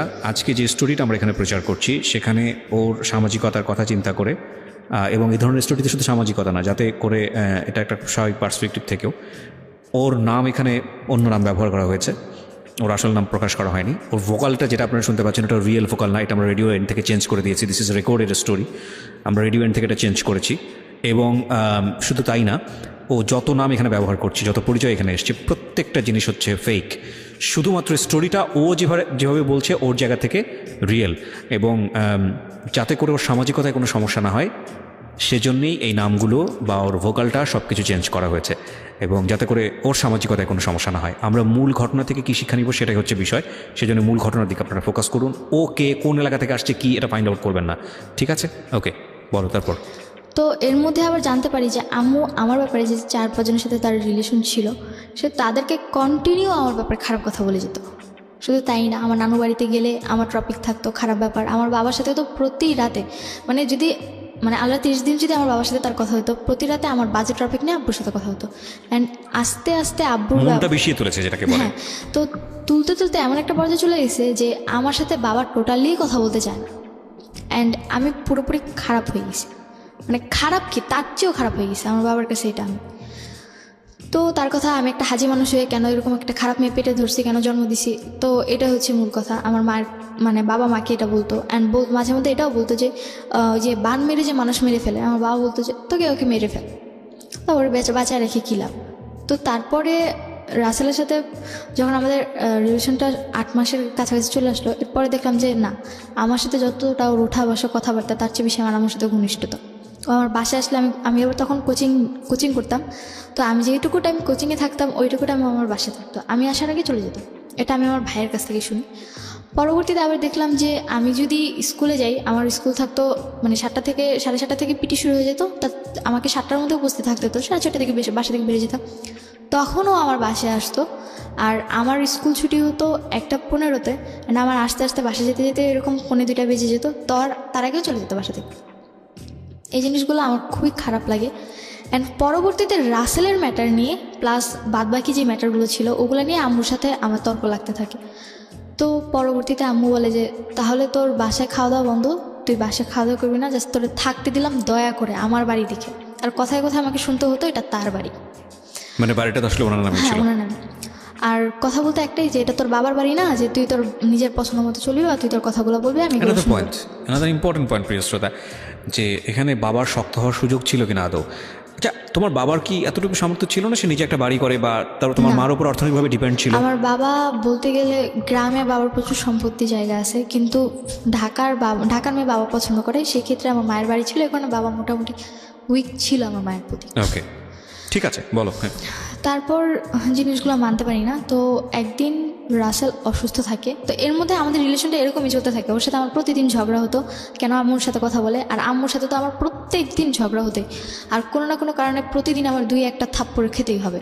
আর হ্যাঁ, আর গালাগালির তো কোনো লিমিটই ছিল না, খেতে বসতে গালি শুনতে হতো, ঘুমোতে গেলে গালি শুনতে হতো, মানে এত নিম্ন স্তরের গালিগুলো মানে চলে গেছিলো যে তার কাছ থেকে শুনে শুনে মনে হচ্ছে যেন ওই জিনিসগুলো এখন আমি রিপিট করছি। আর মানে খারাপ, মানে খুব খারাপ সেন্সেশন, মানে নিজে সবসময় একটা জিনিস চিন্তা করতাম যে কেন এই ফ্যামিলিতেই বা জন্ম নিলাম, বা কেনই বা এগুলো আমি সহ্য করছি। তো তারপরে যখন আমি অতিরিক্ত উইক হয়ে পড়ি রাসেলের ওপর, তো আমি টোটালি ওর না করে যাই, তুমি আমার মায়ের সাথে টোটালি কোনো কন্ট্যাক্ট করতে পারবে না। এবার তোমার বোন হোক, মা হোক, বাপ হোক, চাচা হোক, যাই হোক না কেন, বা তোমার আত্মীয় রক্তের কেউ হোক, তুমি কারোর সাথে আমি ছাড়া দুনিয়া সবার সাথে যোগাযোগ করে একমাত্র আমার মা ছাড়া। আর আমার মায়ের প্রতি আমার এমন একটা ঘৃণা নিজের মধ্যে জন্মে গেলো যে আমি দুনিয়ার একটা নিকৃষ্ট মানুষকে সহ্য করতে পারবো, কিন্তু তাকে করতে পারবো না। ওকে ওকে। তো মায়ের তো অলরেডি এরকম রিলেশন চলছে, তো এরপরে বাসায় আসাটা মানে 2-3 জনের বাসায় আসা বন্ধ হয়, কিন্তু আম্মু পরবর্তী থেকে তাদের বাসায় যাওয়া শুরু করে, বা বাইরে আউটসাইডে দেখা করে মিট করা শুরু করে। এটা তুমি জানলা কিভাবে? এটা জানতে পেরেছি রাসেল একবার আম্মুকে ফলো করেছিল। তারপর জানতে পেরেছি রাসেল তোমাকে ইনফরমেশনটা দেয়? হ্যাঁ, রাসেল ইনফরমেশন দেয়। আর আম্মু যে কথা বলতো, পরবর্তীতে আরেকটা এখানে মাঝখানে একটা ঘটনা ঘটেছে, সেটা হচ্ছে যে একবার আম্মুর সাথে এরকম ঝগড়া হওয়ার কারণে তো আমি নাকি, বাবা আম্মুকে বলে যে যেহেতু তোর মেয়ে এতই খারাপ হয়ে গেছে, তাহলে তুই ওকে কেন আলাদা রুমে থাকতে দিচ্ছিস? তার মানে ও বাইরে থেকে লোক এনে রাতের পর রাত বাসায় থাকছে, তুই কেন এটা মেনে নিচ্ছিস? তাহলে ওকে রুম ছেড়ে দিতে বল। তুই তোর রুমে মাটিতে ফ্লোরে ওরে থাকতে দিবি, যদি থাকতে হয় থাকবে, আর তো বাসা ছেড়ে চলে যাবে, কজ এটা তোর বাড়ি। তো আম্মু আব্বুর কথা শুনে আমাকে আমার রুম থেকে চলে আসতে বলে। তো আমি পরবর্তীতে আমার রুমটা ছেড়ে দিই, আমি আম্মুর রুমে ফ্লোরে বেড করে ঘুমোতাম। তো তখন তো রাতে আমার আবার মানে ক্লাস 6 থেকে রাত জাগার একটু স্বভাব ছিল, ওই রাতে এফএম শুনতাম। তো আম্মু রাতে কি বলতো, কানে এফএম থাকলেও যদি আমি এফএম অফ করে দিই, পাশে গিয়ে বলতে শুনতাম। তো আম্মু আবার মাঝে মধ্যে করতো কি, মানে অনেক নেগেটিভ আর ন্যারো মাইন্ডের কথা বলতো। তো আমি ওগুলো শুনছি কিনা, হয়তো অপোজিট সাইড থেকে তাকে জিজ্ঞেস করতে যে তোমার মেয়েগুলো শুনছি কিনা দেখো তুমি। তো তখন আবার আমাকে ডাক দিত যে এই সুভা, তুমি কি আমার কথা শুনছো? তো যখন এরকম ডাক দিত, তখন আমি না শোনার ভান করে বসে থাকতাম, তার মানে আমার কানে হেডফোন আছে, আমি তার কথা শুনছি। নেগেটিভ ন্যারো বলতে হাজব্যান্ড ওয়াইফের যেমন কথা। Okay we got understood. হ্যাঁ, তো এই জিনিসগুলো আমি টোটালি মানে যখন কথাগুলো শুনতাম, মানে খুবই খারাপ লাগতো, টলারেট একদমই করতে পারতাম না। চিন্তা করতাম যে কেন আমাকে ওই রুম থেকে এই রুমে নিয়ে আসছে। তো এরকম তখন আমার 9-এর লাস্ট এক্সাম বলতে মানে এক্সামের লাস্ট এক্সাম ছিল, তারপরে 2 দিন পর রেজাল্ট দিয়ে দিবে, ডিসেম্বর মাস ছিল তখন। আমি টোটালি সহ্য করতে পারি না। দেন আম্মু লাস্টের দিকে আম্মুর সাথে আমার আবার ঝগড়া হয় কোনো একটা ম্যাটার নিয়ে, বলতে গেলে যে আমি কোচিং গেছি, রাত করে বাড়ি ফিরছি। ওই দিন আমার কোচিংয়ে অনুষ্ঠানও ছিল, তো ওই জায়গায় আমার লেট হয়ে গেছে। প্লাস ওখান থেকে আসার সময় রাসেলের সাথে দেখা করে আসতে গিয়ে আমার একটু লেট হয়ে গেছে, মানে 9:30টার কাছাকাছি চলে গেছে। তো আমাদের এলাকাটা এরকম যে 9:30টার পর বা 10টা থেকে কোনো মেয়ে বাড়িতে ফিরলেও তাকে নিয়ে অনেক বাজে মন্তব্য করা হয়। তো আম্মু ওইটা আমার সাথে চিল্লাচিল্লি করতে থাকে। পরে আমি আম্মুরে মানে আমার সাথে তো আম্মুর কোনো ভালো রিলেশনই নেই, আর আম্মু যদি আমাকে কোনো কথা বলে আমি প্রত্যেকটা কথার বাজে অ্যান্সার দিই। ওকে, কজ তার কাছ থেকে সুন্দর সুন্দর এখন আমার অভ্যাস হয়ে গেছে। তো পরে আম্মু আমাকে জিজ্ঞেস করে এত রাত করে কেন তুমি বাসায় আসছো? পরে আমি বললাম যে আমি যদি রাত করে বাসায় ফিরি বা আমি যদি কোথাও থেকে ঘুরেও এসে বাসায় ফিরি, তুমি তো আমার বাবাকে এটাই বলবে যে না আমি আরেকটা লোকের সাথে থেকে আসছি, তাই না? তুমি যেটা মনে করো সেটাই। আমার অ্যান্সারটা ছিল এরকম। আর আমি রাত করে বাড়ি ফিরলে আম্মু প্রত্যেকটা দিন বাবাকে একটা কথা বলতো যে তোমার মেয়ের এমন একটা চাহিদা হয়ে গেছে, মানে এত খারাপ কথা বলতো যে ওরা এখন ঘরে রাখা দেয়, এমন কিছু কিছু কথা বলতো যে হাজব্যান্ড ওয়াইফ কথা বলতে পারে, কিন্তু যখন একটা মেয়ের টপিক নিয়ে কথা বলে, মায়ের কিন্তু উচিত যে না মেয়ের টপিকটি একটু মানে নিজের মধ্যে রাখা, কিন্তু সে কোনোটা রাখতো না, আরও বেশি করে বলতো। তো পরে আমার আবার এরকম ছিল যে না তাকে যদি মানে আমি যদি রাত করেও বাড়ি ফিরতাম, তার জন্য যদি আমি অনেক খাবার নিয়ে আসতাম, সে আমাকে কিছুই বলতো না। ওকে, সো তুমি কনভিন্স করার জন্য মাঝে মাঝে খাবার নিয়ে আসতে? হ্যাঁ, যে আমি বাইরে গেছি, হয়তো বা আসতে লেট হয়ে গেছে, তার জন্য যদি খাবার নিয়ে আসতাম, সে আমাকে কখনোই। এই সময়টা তুমি কি করতে? এই সময়টা আমার হয়তো বা হাতে ঝিলে থাকা হতো, বা তখন আবার হ্যাঁ রাসেল আবার তখন একটা বিজনেসে যুক্ত ছিল, যার কারণে ওর বিজনেসের কারণে উত্তরা বা বিভিন্ন জায়গায় যেতে হতো, মানে ওই ওর মানে বিজনেসের প্রচারটা করার জন্য। রাসেল কি ওই সময়টাতে তোমার মায়ের সঙ্গে কি কথাবার্তা বলতো? নর্মালি বাসায় আসতো খুব কম, আমি আর প্রেশার পড়ার পর একটু কম আসতো। তো এটা কি তোমার মা বুঝতে পারতো না? বুঝতে পারতো না বলতে, ও হয়তো কোনোভাবে কনভার্স করতো, আমি কখনো এই ব্যাপারে জিজ্ঞেস করি না। আর ও যদি জিজ্ঞেস করতাম, ও বলতো যে তোমার এত কিছু জানে কি লাভ, আমি তো ম্যানেজ করতেছি। Okay fine, he is playing double game actually. ও যখন তোমার সাথে বাইরে মিট করতো বা তুমি কার সাথে মিট করতো সেটা তোমার মা জানতো? মিট করতেছি বলতে আমার ওর সাথে বেশিরভাগই মিট হতো হয় কোচিং ফাঁকি দিয়ে, আর তা নাহলে স্কুল ফাঁকি দিয়ে। আচ্ছা, তো এটা কি তোমার মা জানতো যে তুমি কার সাথে টাইম পাস করতেছো, কোন ছেলের সঙ্গে? এটা জানতো না। আচ্ছা, তো তুমি বলছিলে রাত করে বাড়ি ফেরা, কটার দিকে ফিরতে সর্বোচ্চ রাত হলে? আমার সর্বোচ্চ 9:30টার মধ্যে কখনো যাইনি। 9:30? তোমার তখন বয়স ক্লাস 9-এ পড়ো তুমি? তখন আমি 15। মানে তুমি কোন ক্লাসে পড়ো তখন? 10-এর ফার্স্টে। ক্লাস 9:30 অনেক রাত। হ্যাঁ অনেক রাত। বলো। তো পরে যখন আম্মু আমার উপর চিৎকার চেঁচামেচি করতো, তো আমি বলতাম যে তুমি করলে দোষ না আমি করলে দোষ, মানে আমার কথাটা এরকম ছিল। রিপিট দ্য সেন্টেন্স, বলো। যে তুমি করলে দোষ না আমি করলে দোষ। So ultimate lesson of the story is here. এইখানেই হলো লেসন, এবং এটা আরও কত বড়োর দিকে যাবে সেটাই হচ্ছে দেখার বিষয়। এই লাইনটা একটু মাথায় রাখেন, কারণ একটা কথা আমরা সবসময় বলি, শিশুকে যে পরিবেশে বড় করছেন সে সেই রকমই হবে বা তার চেয়ে ভয়ানক হতে পারে। ওকে, হ্যাঁ। তো যখন আম্মুর সাথে এরকম তর্ক বিতর্ক যেত তো তার সাথে আমার মানে এরকম কন্টিনিউ এরপর থেকে প্রতিদিনই প্রায় তার সাথে আমার মারামারি হতো, মানে সে আমাকে মারতো, আমি তাকে মারতাম, তারপর সে আমাকে বকাবকি করতো। সো ন্যাস্টি না, এগুলো শুনলেও মানে যে এটা চিন্তাই করা যায় না, বাট চিন্তা করে দেখুন মানে কতটা ভয়াবহ হতে পারে একটা পারিবারিক সমস্যা। ওকে, তো এরকম ঘটনা ঘটতেই থাকে প্রতিদিন। তো তখন আস্তে আস্তে মানে রাসেলের প্রতি আমি একটু উইক হতে থাকি আরও বেশি। তো তখন ওরা আমি বিলিভ করা শুরু করি, মানে ও আমাকে যা বলতো আমি তা বিলিভ করতাম, আর ও আবার আম্মুকে যা বলতো আম্মু তা বিলিভ করতো। মানে ও এদিক থেকে আম্মুর সাথেও কথা বলতো, আমার সাথেও, মানে দুদিক থেকেই ওর মানে ইয়াটা খুব ভালো ছিল। কোথায় গিয়ে দাঁড়ায় সেটাই আমরা দেখব। এরকমভাবে আমার বড় মামা আমার ফ্যামিলির প্রতি একটু বেশি টেক কেয়ারিং ছিল, তো উনি প্রায়ই আমাদের ঝগড়া মিটাতে আসতো। তো এক পর্যায়ে মামা কন্টিনিউ আস্তে আস্তে হয়তো ওনার কোনো না কোনোভাবে কোনো বাজে একটা দিক পড়ে। তো পরে আসে আমার বড় মামা কন্টিনিউয়াসলি আসতেছিল। হ্যাঁ, কন্টিনিউ আসতে। কেন আসতেছিল? এই যে আমাদের ঝগড়া সামাতে বা আমাদের ফ্যামিলি এখন কেমন আছে এইসব ব্যাপারে। উনি কি বিবাহিত ছিল? হ্যাঁ, উনি ম্যারিড ছিল। ওকে, ওনার বাচ্চা কাচ্চা ছিল? বিয়েও হয়েছে। বিয়ে হয়ে গেছে। ওকে, তো পরবর্তীতে বড় মামা মানে কি পরিবারের সবার বড়? হ্যাঁ, আমার মায়ের ফ্যামিলিতে তারা 7 ভাই বোন, তার তাদের মধ্যে মধ্যে সবার বড়। ওকে, তো পরে আমার বড় মামাকে আমার মা খুব বিলিভ করতো। তো একদিন বড় মামা বলে যে দেখ তোর ফ্যামিলিতে এত ঝামেলা, তার চেয়ে ভালো আমি আমার বাড়িতে নিয়ে যাই সুভাকে, ওকে কয়েকদিন আমার বাড়িতে রেখে পরে তোরা আমার বাসায় আবার দিয়ে যাবো।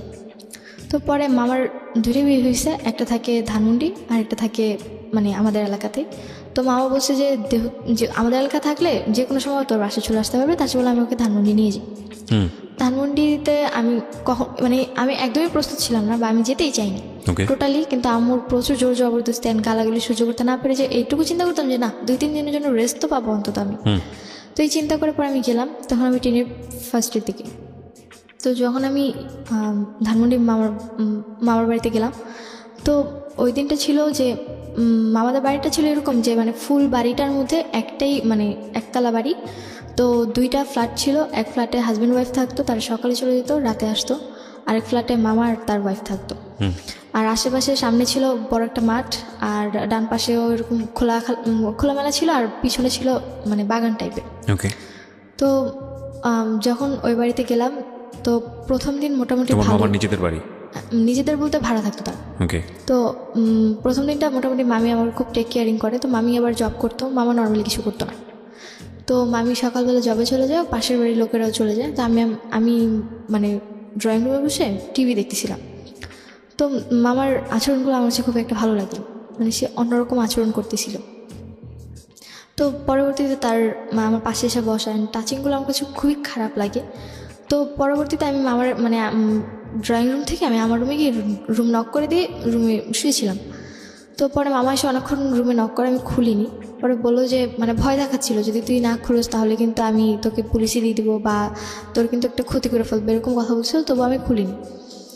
তখন আমার কাছে ফোন নেই, তখন আমার ফোন নিয়ে গেছে আম্মু।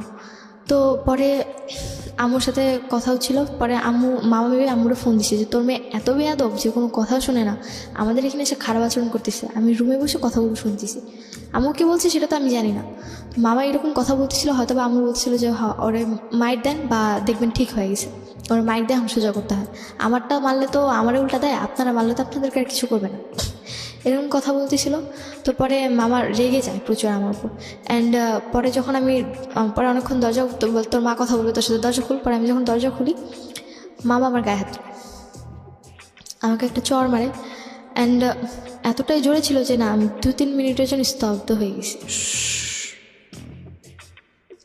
তো পরে আমি বললাম যে কী করতেছেন এগুলো আপনি? পরে আমার সাথে অনেক বাজে আচরণ করে। অ্যান্ড এক পর্যায়ে অনেক খারাপ সিচুয়েশনের মধ্যে উনি আমাকে রেপ করে। আমার লাইফে ফার্স্ট টাইম ছিল তখন। আমি প্রচুর চিৎকার করি, কিন্তু কোনো লাভ হয়নি। হয়তো বা আমার চিৎকারটা কারো কান অব্দি যায়নি, বা হয়তো বা আমার ভাগ্যেই ছিল এরকম। ভাগ্যের দোষ দিয়ে লাইফটাকে ছেড়ে দিই যে কী করলাম এটা। তো ওই দিন এই সিচুয়েশন যাবার, উনি তোমাকে কি বলে এই ঘটনার পরে? এই ঘটনার পর আমাকে একটাই কথা বলে যে তোর মায়ের মানে পরবর্তীতে ওনার মুখ থেকে আমি যেটা জানতে পারলাম যে হয়তো ওনাদের ফুল ফ্যামিলিটাই এরকম। বড় মামার সাথে আচরণ করার পর বলে যে আমার যে ছোট মামা ছিল উনিও নাকি এরকম কয়েক জায়গায় এরকম কিছু করছে। সো আমি যদি এগুলো কাউকে বলতেও যাই কেউ কখনো বিলিভ করবে না, আর এতে নিজের বদনাম হবে, নিজের মান সম্মান যাবে, প্লাস সমাজে কলঙ্কিত হব আমি।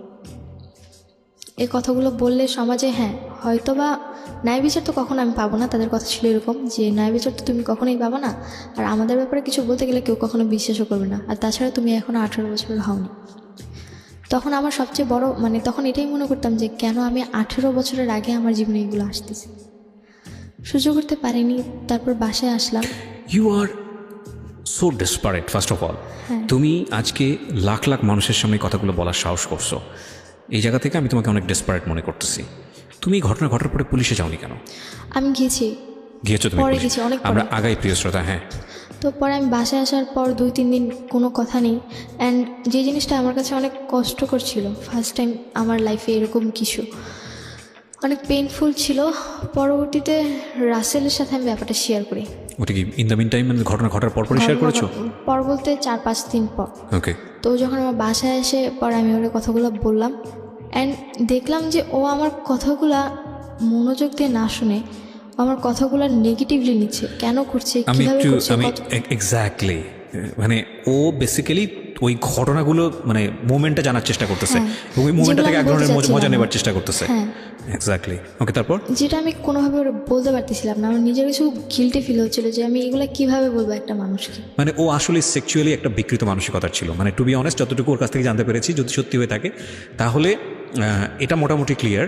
নইলে একটা মেয়ে যখন এরকম একটা সিচুয়েশনে পড়ে তখন তার কাছ থেকে এত কিছু কোয়ারি করা এবং সেটা আমি তোমার কথাটা যতটুকু বুঝতে পেরেছি ওই মোমেন্টটা সম্পর্কে বেশি বেশি জানতে চাচ্ছিল। ও আসলে বিকৃত মানসিকতা ছিল, এছাড়া আর কিছুই বলা যায় না। তো পরে এই ব্যাপারগুলো আমি ওর সাথে ওরকমভাবে শেয়ার করতে পারিনি, যার কারণে আমার খুব রেগে যায়। রেগে যায়, আমার কাছে উল্টাপাল্টা অনেক কথা বলে। অ্যান্ড পরবর্তীতে আমি ওরে কথাটা বলতে আমার মনে হয় যে 2 সেকেন্ডও লেট করিনি, এর মধ্যে ওকে কথাগুলো আমাকে বলে দিছে, যে কথাগুলো আমি কার সাথে শেয়ার করতে চাচ্ছিলাম না। তোমার এই আনএক্সপেক্টেড যে ঘটনাটা সেটা তোমার মাকে বলে দিয়েছে। তো আম্মুকে যখন ব্যাপারগুলো বলে, আম্মু সাথে সাথে আমার রুমে আসে, ও চলে যায়, তারপর আমার রুমে এসে বলে যে তো এতটা নিচে নামছিস যে তুই এখন আমার ভাইয়ের নামে ব্লেমটা শুরু করলি।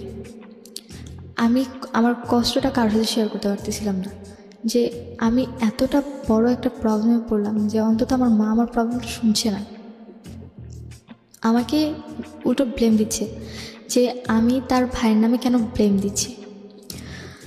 অ্যান্ড 4-5 দিন কি 1 সপ্তাহের মতো আমি ঘর থেকেই বের হই না, ঘরেই থাকি। তারপর আমার এক্সাম পড়ে যায়, 10-এর ফার্স্ট ইয়ার এক্সাম এপ্রিলে পড়ে। তো পরে আমার এক্সাম দিন ছিল, ওই দিন আমার অ্যাকাউন্টিং এক্সাম ছিল, অ্যান্ড দিনটা ছিল মেবি মঙ্গলবার দিন ছিল। ওই দিন রাসেল অনেক অসুস্থ ছিল। আমার ঠিক এরকম একটা ঘটনার পরপরই অসুস্থ ছিল। তো আমার চিন্তা ছিল যে ও তো মেসে থাকে আর ওরকম ঠিকভাবে খাওয়া দাওয়া করতে পারে না, তো আমি আমাকে টিফিনের জন্য বা আমাকে যাওয়া আসা যাতায়াতের জন্য যে টাকাটা দেয় ওটা দিয়ে আমি হয়তো ওর জন্য ভালো কিছু কিনে ওকে দিয়ে আসি। একটু থামাচ্ছি, এত বড় একটা ভয়ানক দুর্ঘটনা ঘটালো রাসেল, যেটা তোমার মাকে জানানোর কথা ছিল না।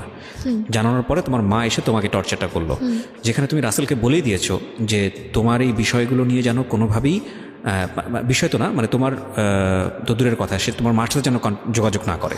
সেখানে তোমার এরকম একটা সেন্সিটিভ বিষয় রাসেল তোমার মাকে জানিয়ে দিয়েছে, তারপরে তুমি রাসেলের সঙ্গে এতটা ভালোবাসা কেন দেখাতে? ভালোবাসা বলতে যে তখন আমার মাথায় এটা ছিল না যে না ওকে কী করবে, আমার জাস্ট একটাই চিন্তা ছিল যে তার উপর আমি ওর উপর রেগে গিয়েছিলাম, কিন্তু ও এর মধ্যে অসুস্থ হয়ে পড়ে। সামহাও তুমি ওর প্রতি উইক ছিলা এবং তুমি এটা করেছো, এটা ভুল ছিল না শুদ্ধ ছিল সেটা আপনারাই জাজ করবেন। আমার জায়গা থেকে তো মারাত্মক ভুল, যে কারণেই সিক্রেটস, কিন্তু ও এটা করেছে। বলুন। তারপর আমি ওই দিন এক্সাম দিতে যাই, আমার অ্যাকাউন্টিং এক্সাম। তো আমার কোশ্চেন দেখে আমি খুব খুশি যে আর কারো কী কমন আসছে এটা না, আমি অলওয়েজ আমার পরীক্ষা হলে আমার এতটা ব্যাড লাগ ছিল, আমার স্কুল লাইফটা এতটাই খারাপ ছিল যে কখনো আমি কারো হেল্প পাইনি। এক্সাম হলে যে একজন আরেকজনের হেল্প পায় ওই জিনিসটা আমার কখনোই ছিল না। আমি যতটুকু পাস করে আজ পর্যন্ত আসছি পুরোটা নিজের দক্ষতা। তো ওই দিনও আমার এক্সাম পেয়ে আমি খুব খুশি যে আমার ফুল কমন আসছে। আমার জাস্ট এইটুকুই যে আমি কোনো মতে পাস মার্কটা উঠাবো, এরপরেই আমাকে যেই হোক তাড়াতাড়ি করে যেতে হবে, অন্তত 1 ঘন্টা আগে এক্সাম হল থেকে বের হয়ে ওর বাসায় গিয়ে ওরা কিছু দিয়ে আমার বাসায় যেতে হবে আবার। তো আমি ওই দিন এক্সামটা 2 ঘন্টার মতো কমপ্লিট করি। 4টা এক্সাম ফুল 4টা মার্কস ফুল দিয়ে 40 আমার যেটা 40 যতটুকু অ্যান্সার করছে আমার ফুল অ্যান্সারটাই আসবে। তো আমি এরপর এক্সাম হল থেকে বের হয়ে যাই। ওই জিনিসটা আমার মাম্মি আবার ফলো করে যে এক্সাম হলে ঢুকে এক্সাম আমার 3 ঘন্টা, সেই জায়গায় আমি কিনা 2 ঘন্টা এক্সাম দিয়ে বের হয়ে গেছি। কোথায় যাচ্ছি? মামি আবার আমাকে ফলো করে। তো মামি ফলো করে পরে আমি মেন রোডের দিকে কে ফলো করে? মামি। কোন মামি এটা? এটা হচ্ছে আমার মেঝো মামার ওয়াইফ। আচ্ছা, তো তার সবাই তোমার সম্পর্কে একটা নেগেটিভ পারসেপশন, সুতরাং সবাই ফলো করে। সবাই ফলো করে। তো পরে দেখলো যে আমি একটা দোকানে ঢুকলাম, ঢুকে রুটি কিনলাম আর বাইরে থেকে কলা কিনলাম। তো আর মানে মেডিসিন যেটা নর্মালি কিনে যাচ্ছি। তো মামি আমাকে অনেকক্ষণ ফলো করে। তো ফলো করার পর মামি দেখলো যে আমি শুভর বাড়ির সামনে এসে একটা ফ্যাক্সিলোডের দোকান থেকে। শুভকে? শুভ বলতে রাসেলের ফ্রেন্ড। ওকে, রাসেলের ফ্রেন্ড, হ্যাঁ। তো ওর নাম্বার আমার মুখস্থ ছিল। তো আমি ফ্যাক্সিলোডের দোকান থেকে শুভকে ফোন করছি যে শুভ ভাই আপনি কোথায় আছেন? পরে বললো যে আমি তো বাড়িতেই আছি। বলে কি রাসেল কি আসে? তাহলে আমি আসতাম। ওর ফোনে ফোন দিচ্ছি, ফোনটা সুইচ অফ। ওর ফোনটা সুইচ অফ ছিল। তো পরে শুভ ভাই বলতেছে যে কই, আমিও তো ওর ফোনে দিয়ে পাচ্ছি না, আর ও তো বাসায় নেই, ও তো আরও 2 ঘন্টা আগে বের হয়ে গেছে। তখন আমার মাথায় একটা জিনিসে কাজ করতেছিল, আমার পরীক্ষা 2 ঘন্টা আগে, তার মানে আমি 2 ঘন্টা আগে বের হয়েছি, ও 2 ঘন্টা আগে কোথায় গেছে? নিশ্চয়ই তোমার বাসায় আসছে। আমি ওই জায়গার একটা সেকেন্ডও লেট করলাম না। মামি জাস্ট ওইটা দেখলো আমাকে ফ্যাক্সিলোডের দোকানে কথা বলতে। মামি আমার সাথে সাথে আম্মুকে ফোন করছে। আম্মুর ফোনটা তখন সুইচ অফ ছিল। আমার লাকটা এত ভালো ছিল যে হয়তো বা কিছু জানার জন্য আল্লাহ আমাকে এই জায়গায় হেল্প করছে। ওকে, এবং ভয়ানক কিছু একটা আমরা দেখতে চাচ্ছি, এটা আমরা খুব ভালো করেই বুঝতে পারছি। তো আমি যখন শুভ ভাইয়ের কাছ থেকে ইনফরমেশনটা পাই, আমার মাথা আর কোনো কাজ করে না। আমাকে যেভাবে হোক বাড়ি পৌঁছতে হবে, এবার 1 ঘন্টায় হোক বা 5 মিনিটে হোক। তো আমি যে ফ্যাক্সিলোড থেকে ফোন করেছিলাম সেখান থেকে আমার বাসাটা বেশি একটা দূরে ছিল না। তো আমি যেহেতু এলাকা ছোটোবেলা থেকে বড় হয়েছি, সেক্ষেত্রে আমাকে কিছু কখনো বলেনি। তো আমি ওখান থেকে দৌড় শুরু করি। তো আমি বাসার গলির সামনে গিয়ে এক পর্যায়ে হাঁপিয়ে যাই। তো ওখানে একটু দাঁড়াই যে আমাকে দৌড়ে যদি আমি বাসায় যাই তাহলে ওরা নক পেয়ে যাবে। আমাকে এমনভাবে যেতে হবে যে না, আমি হঠাৎ করেই আসছি। তো পরে আমি বাড়িতে মানে গেটটা, আসলেই মনে হয় ওই দিন আমার লাকটা খুব ভালো ছিল। গেটটা যখন আমি খুলি, ওরা হয়তো বা কোনো টের পায়নি। আমি গেটটা আস্তে খুলে, শুটা খুলে স্কুলের, যখন আমি ঘরে ঢুকি, হয়তো আমার ছোটো 2 ভাই তখন বের হচ্ছিলো। তো এই জিনিসগুলো আমার ছোটো 2 ভাইয়ের মধ্যে অনেক খারাপ প্রভাব পড়ে। ওরা মানে খুব খারাপ আচরণ করতে থাকে। অ্যান্ড এখনও পর্যন্ত আমার ছোট 2 ভাই মানে এতটাই খারাপ আচরণ করে, ওদের আচরণটা এতটাই মানে নিম্ন টাইপের। খারাপ বলতে অনেক খারাপ আচরণ করে, কারোর সাথে ভালো ব্যবহার করে। খারাপে তো বিভিন্ন রকমের টাইপ আছে। মানে কথা বলার স্টাইল ভালো না, বকা দিয়ে কথা বলে যাকে বলবে। আবার উগ্র আচরণ, অনেক উগ্র আচরণ। আর কারোর সাথে কোনো ভালো আচরণ করে না। ওই জিনিসগুলো হয়তো বা ওদের মধ্যে কোনো একটা এফেক্ট পড়েছে। তো আমার ভাই দুটো তখন বের হয়ে যায়। তো আমাকে আমার মানে মেজো যে ভাইটা ছিল, আবার আম্মুর আবার সব কথা শুনে। তো ছোটোটা আবার আমার কথা শুনে। মেজোটা দেখছে আমাকে, দেখে ও চাল থেকে চিৎকার করছে, আম্মু আপু কিন্তু ঢুকলো বাড়িতে। মানে ও পাশের বাড়ির চালে মানে কয়েকটা ছেলে মিলে চালের মধ্যে ঘুরে উড়াইতেছিল। তো আমাকে দেখছে আবার। তো আমি যখন আস্তে করে ঘরে ঢুকে শুটা খুলছি, তখন চিৎকার করেছে যে আম্মু আপু কিন্তু ঘরে ঢুকলো। এই কথাটা আম্মু শুনছে। শুনে তাড়াতাড়ি করে যেই উঠতে গেছে, আমি রুমের মধ্যে প্রবেশ করে যখন তাদেরকে এমন একটা সিচুয়েশনে দেখি যেটার জন্য সত্যি হয়তো বা আমার জন্য আনএক্সপেক্টেড ছিল। আমি ওখানে খাবারগুলো রেখে বসে। এটা তোমার জন্য আনএক্সপেক্টেড ছিল, বাট আমাদের জন্য, সবার জন্য, যারা আমরা স্টোরিটা শুনছিলাম তাদের সবার জন্য এটা এক্সপেক্টেড ছিল। ওকে, অন্যান্য সবার ক্ষেত্রে এটা যেমনটা হোক নিজের ক্ষেত্রে মেনে নিয়েছি। হয়তো বা ওদিক থেকে আমার কোনো উইকনেস ছিল না, কিন্তু অফকোর্স তোমার উইকনেস ছিল এবং এটা ভুল ছিল। আমি তো বলছি যে অ্যাডোলেসেন্স পিরিয়ডে ছিল, তুমি সবই তোমার মতো প্রতিবাদ সত্তা গ্রো করেছে, কিন্তু লজিকটা গ্রো করেনি। লজিকটা যদি গ্রো করতো তাহলে তুমি নিশ্চয়ই ছেলেটার সাথে এইভাবে জড়াতে না। হ্যাঁ। তো পরে যখন এই জিনিসগুলো দেখে আমার হাত থেকে কলার রুটি পড়ে যায়, তো আমার ছোটো ভাইটা মানে মিজু যে ভাইটাও চাল থেকে তাড়াতে মানে পাশের বাড়ির চাল থেকে নেমে আমাদের বাড়িতে ঢুকে বয়স কত ওর? বয়স এখন চলতেছে মেবি 12, আর তখন ছিল মেবি 8 কি 9 এরকম ছিল। তো পরে ও আর কোনো কথা বলে না, ও এই সিচুয়েশনটা দেখে ওর সামনে। মানে এমন কোনো সিচুয়েশন কি ছিল যে খুবই বিব্রতকর? খুবই বিব্রতকর বলতে মানে আমি সত্যি বলে বোঝাতে পারবো না। ওকে ফাইন, আমরা জানতে চাচ্ছি না। অ্যান্ড রাসেল যখন ব্যাপারটা দেখে, ও আমাকে মানে নিজের চোখকে তো আমি আর অবিশ্বাস করতে পারবো না। এতদিন না হলে আমি নিজেকে অবিশ্বাস করে ওকে বিশ্বাস করে আসছি। এরপর থেকে ওকে মেনে নেওয়াটা আমার পক্ষে সম্ভব। কি করলে তুমি ওই সময়টাতে? তখন আমি হাত থেকে ওগুলো ফেলে দিই। মানে প্রথমে হাত থেকে পড়ে যায়, পরে আমি এই কথাটা বলি যে মানে একটা বকা দিই ওরে যে তোর মতো এরকম খারাপ টাইপের ছেলের জন্য আমি যে এই খাবারটা নিয়ে এসেছিলাম তোর অসুস্থতার জন্য, এটা মনে হয় তোর 7 কপালের ভাগ্য। এটা বলে রুটি আর কলাটা ধরে ফিক্কা মেরে একদম গিটের বাইরে ফেলে দিই। আর ছোটো ভাইটার সাথে সাথে আম্মু বলে যে তুমি বাইরে যাও, তো বের হয়ে যায়। আর একদম যে ছোটো ভাইটা ওকে নানুর বাসায় পাঠায় দেয়। তো আমি গেট আটকে দিই, মানে গেট আটকে দিই, পরে ওদের দুজনকে রুমে রাখি। তো রুমে রেখে বলতেছি যে এখন কি করবে বলো, এখন আমার কি মানে অবিশ্বাস করা বাবা, এখন এর আগেরগুলো তো নিজের চোখে দেখছি, এবার তো তোমাদের দুজনকে একসাথে দেখলাম। এখন রাসেলকে বলতেছি যে তুমি এখন কি বলবা, মাকে বলতেছি তুমি এখন কি বলবা। পরে আম্মু বলতেছি যে কেন, ও কি বলবে, মানে অন্যান্যগুলো যেমন মেনে নিতে পারছে এটা কেন মেনে নিতে পারবে না। পরে আমি রাসেলকে বললাম যে আসলে কি এটা আমি মেনে নিব। তো তখন হয়তো আম্মু কোনো জিনিস একটা গেস করতে পারছে যে হয়তো বা ওর সাথে আমার রিলেশন। তার পর্যন্ত কেস করেন না, তার আগ পর্যন্ত গেস করেনি। ম্যান, মানে মানে আমি totally speechless. Can you imagine the situation actually? এটা কি স্টোরি না অন্য কোনো কিছুই? মানে আমি জীবনে এত গল্প শুনেছি মানুষের, এবং এত গল্প আমি প্রচার করেছি। মানে আমি এখন তো অনেক বেশি ম্যাচিউর। প্রথম যখন শুনতাম ভেতরে তোলপাড় হয়ে যেত, কিন্তু আজকে না মানে এত বেশি এক্সট্রিম লেভেলের ইমোশন হচ্ছে যে আমি ফিল করতে পারছি না যে আসলে কী বলবো, মানে আনথিঙ্কেবল। তারপরে কি হলো? তারপরে রাসেলকে বললাম যে এগুলা করার মানে কি। পরে আমাকে বললো যে, পরে আমাকে আর কিছু বলে না। পরে আমি আমার রুমে চলে আসি, এসে ড্রেস আপ চেঞ্জ করে আমি আম্মুর ফোনটা আম্মুর রুম থেকে নিয়ে এসে নানুকে ফোন দিই। আর রাসেলকেও বেরোতে দিই না, আর আম্মুকেও বেরোতে দিই না। নানুকে ফোন দিই, পরে নানু আসে। পরে নানুরে বললাম যে দেখো এগুলা কি। নানু আমার সাথে চিলে করতেছি যে এগুলো কি, মানে তুমি আবার উল্টাপাল্টা কিছু করে আবার তো আমার মেয়ের গায়ে দোষ দিচ্ছ। তখন তো আমার কোনো সেন্স নেই। তখন আমি মানে লাঠি নিয়ে, লাহুর যেটাকে বলে, মানে যে আটা টাটা করে, ওইটা নিয়ে রাসেল প্লাস আম্মু দুজনকে মারতে শুরু করি, যে আমার সেন্স আর কিছু নেই। নানুর সামনে নানু আটকাতে পারছিল না। পরে নানুর গায়ে লেগে যায়। দেন আমি স্টপ হয়ে যাই, যেহেতু নানুর গায়ে লেগে গেছে, এরপর তো আমার আর কিছু বলার নেই। দেন আমি বললাম যে এখন আমি কী করবো বলো। নানুকে বলতেছি, ওরা বলতেছি যে তুই মরেই যা, তোর মতো মেয়ে থাকার চেয়ে, তোর মতো নাতনির পরিচয় দেওয়ার চেয়ে না দেওয়া আমার অনেক ভালো।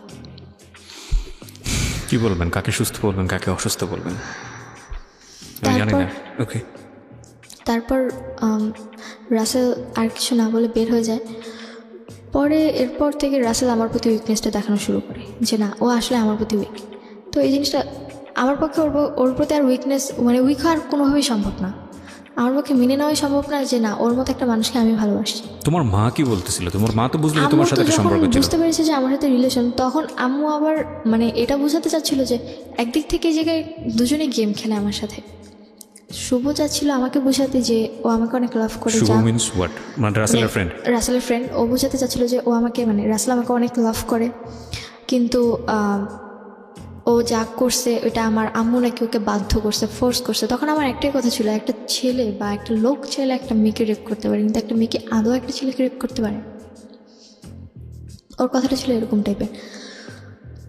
পরে যখন রাসেল এই জিনিসগুলো বারবার করতে থাকে, আমার পক্ষে মানে ওর ডিপ্রেশনগুলো নেওয়া সম্ভব হচ্ছিল না। প্লাস বাড়িতে আম্মু বারবার চাপ দিচ্ছিল যে যখন নানুরা সবাই জেনে গেছে, এই ফার্স্ট টাইম আম্মুর মানে নানুদের সামনে এই জিনিসটা আসলো, তাও শুধুমাত্র নানুর সামনে।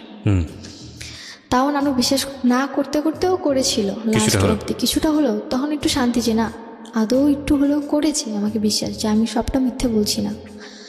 তো পরে যখন আম্মু শুরু করলো যে আমাকে রাসেলের সাথে বিয়ে দেবে, তা আমার এক পর্যায়ে যে আমার পক্ষে ওকে বিয়ে করা সম্ভব না। ঘেন্না লাগতেছে, মানে টু বি অনেস্ট এটাই মুখ থেকে বের হচ্ছিল আমার, যে কাকে ঘেন্নাটা করবো। আমি সরি টু সে, তোমাকে আমার ভালো লাগছে না। কারণটা আমি বলি যে উইকনেসের তো একটা লেভেল থাকে। তুমি ডেফিনেটলি আজকে যা বলতে আসছো এখানে সব কিছু স্বীকার করবা, এবং তুমি এইরকম একটা কিছু দেখার পরেও রাসেলের প্রতি তুমি যদি বিন্দুমাত্র সিম্প্যাথি দেখাও, তাহলে আমি মনে করবো যে না, তোমার কিছু না কিছু প্রবলেম আছে। তুমি সেটা দেখাইছো, ডেফিনেটলি তুমি দেখাইছো। মানে এত ন্যাস্টি হয় কীভাবে একটা মানুষের স্টোরি। তারপর যখন আম্মু বিয়ে দেওয়ার জন্য প্রেশার দিচ্ছে, তো আমার পক্ষে কোনোভাবেই করা সম্ভব না। আর আমি কি করে একটা মানুষকে বিয়ে করবো যার সাথে কিনা আমার মায়ের অলরেডি সম্পর্ক হয়ে গেছে? তুমি দেখছি আমার নিজের চোখে দেখা, নিজেকে অবিশ্বাস কী করে করবো আমি? তো পরে মানে তারপরে থেকে লাইফে মানে এত পরিমাণে ডিপ্রেশন আসতে শুরু করলো, আমি আম্মুর মোবাইল ভেঙে ফেলতাম, হাত কাটতাম। তারপর মাঝে মাঝে চেষ্টা করেছি ব্লেড নিয়ে হাত না কেটে নিজের গলায় দিয়ে দিই। একটা জিনিস খেয়াল রাখবেন প্রিয় শ্রোতা, আমরা সিচুয়েশনটাকে ডিনাই করতে পারি না। আমরা হয়তো ওকে হেট করব, আমরা হয়তো এটা শোনার পরে আমাদের গা ঘিন ঘিন করবে, বাট সিচুয়েশন ইজ সিচুয়েশন, এবং এটা কারো ধার ধারে না। যার জীবনে ঘটেছে সেই জানে। কোনোভাবেই ওকে সাপোর্ট করার কোনো সুযোগ নেই। কিন্তু বয়সটা খেয়াল করে দেখুন, তখন তুমি কিসের, যখন এই ঘটনাটা ঘটে তখন আমি 10-এর এন্ডে আছো, মানে 7 কি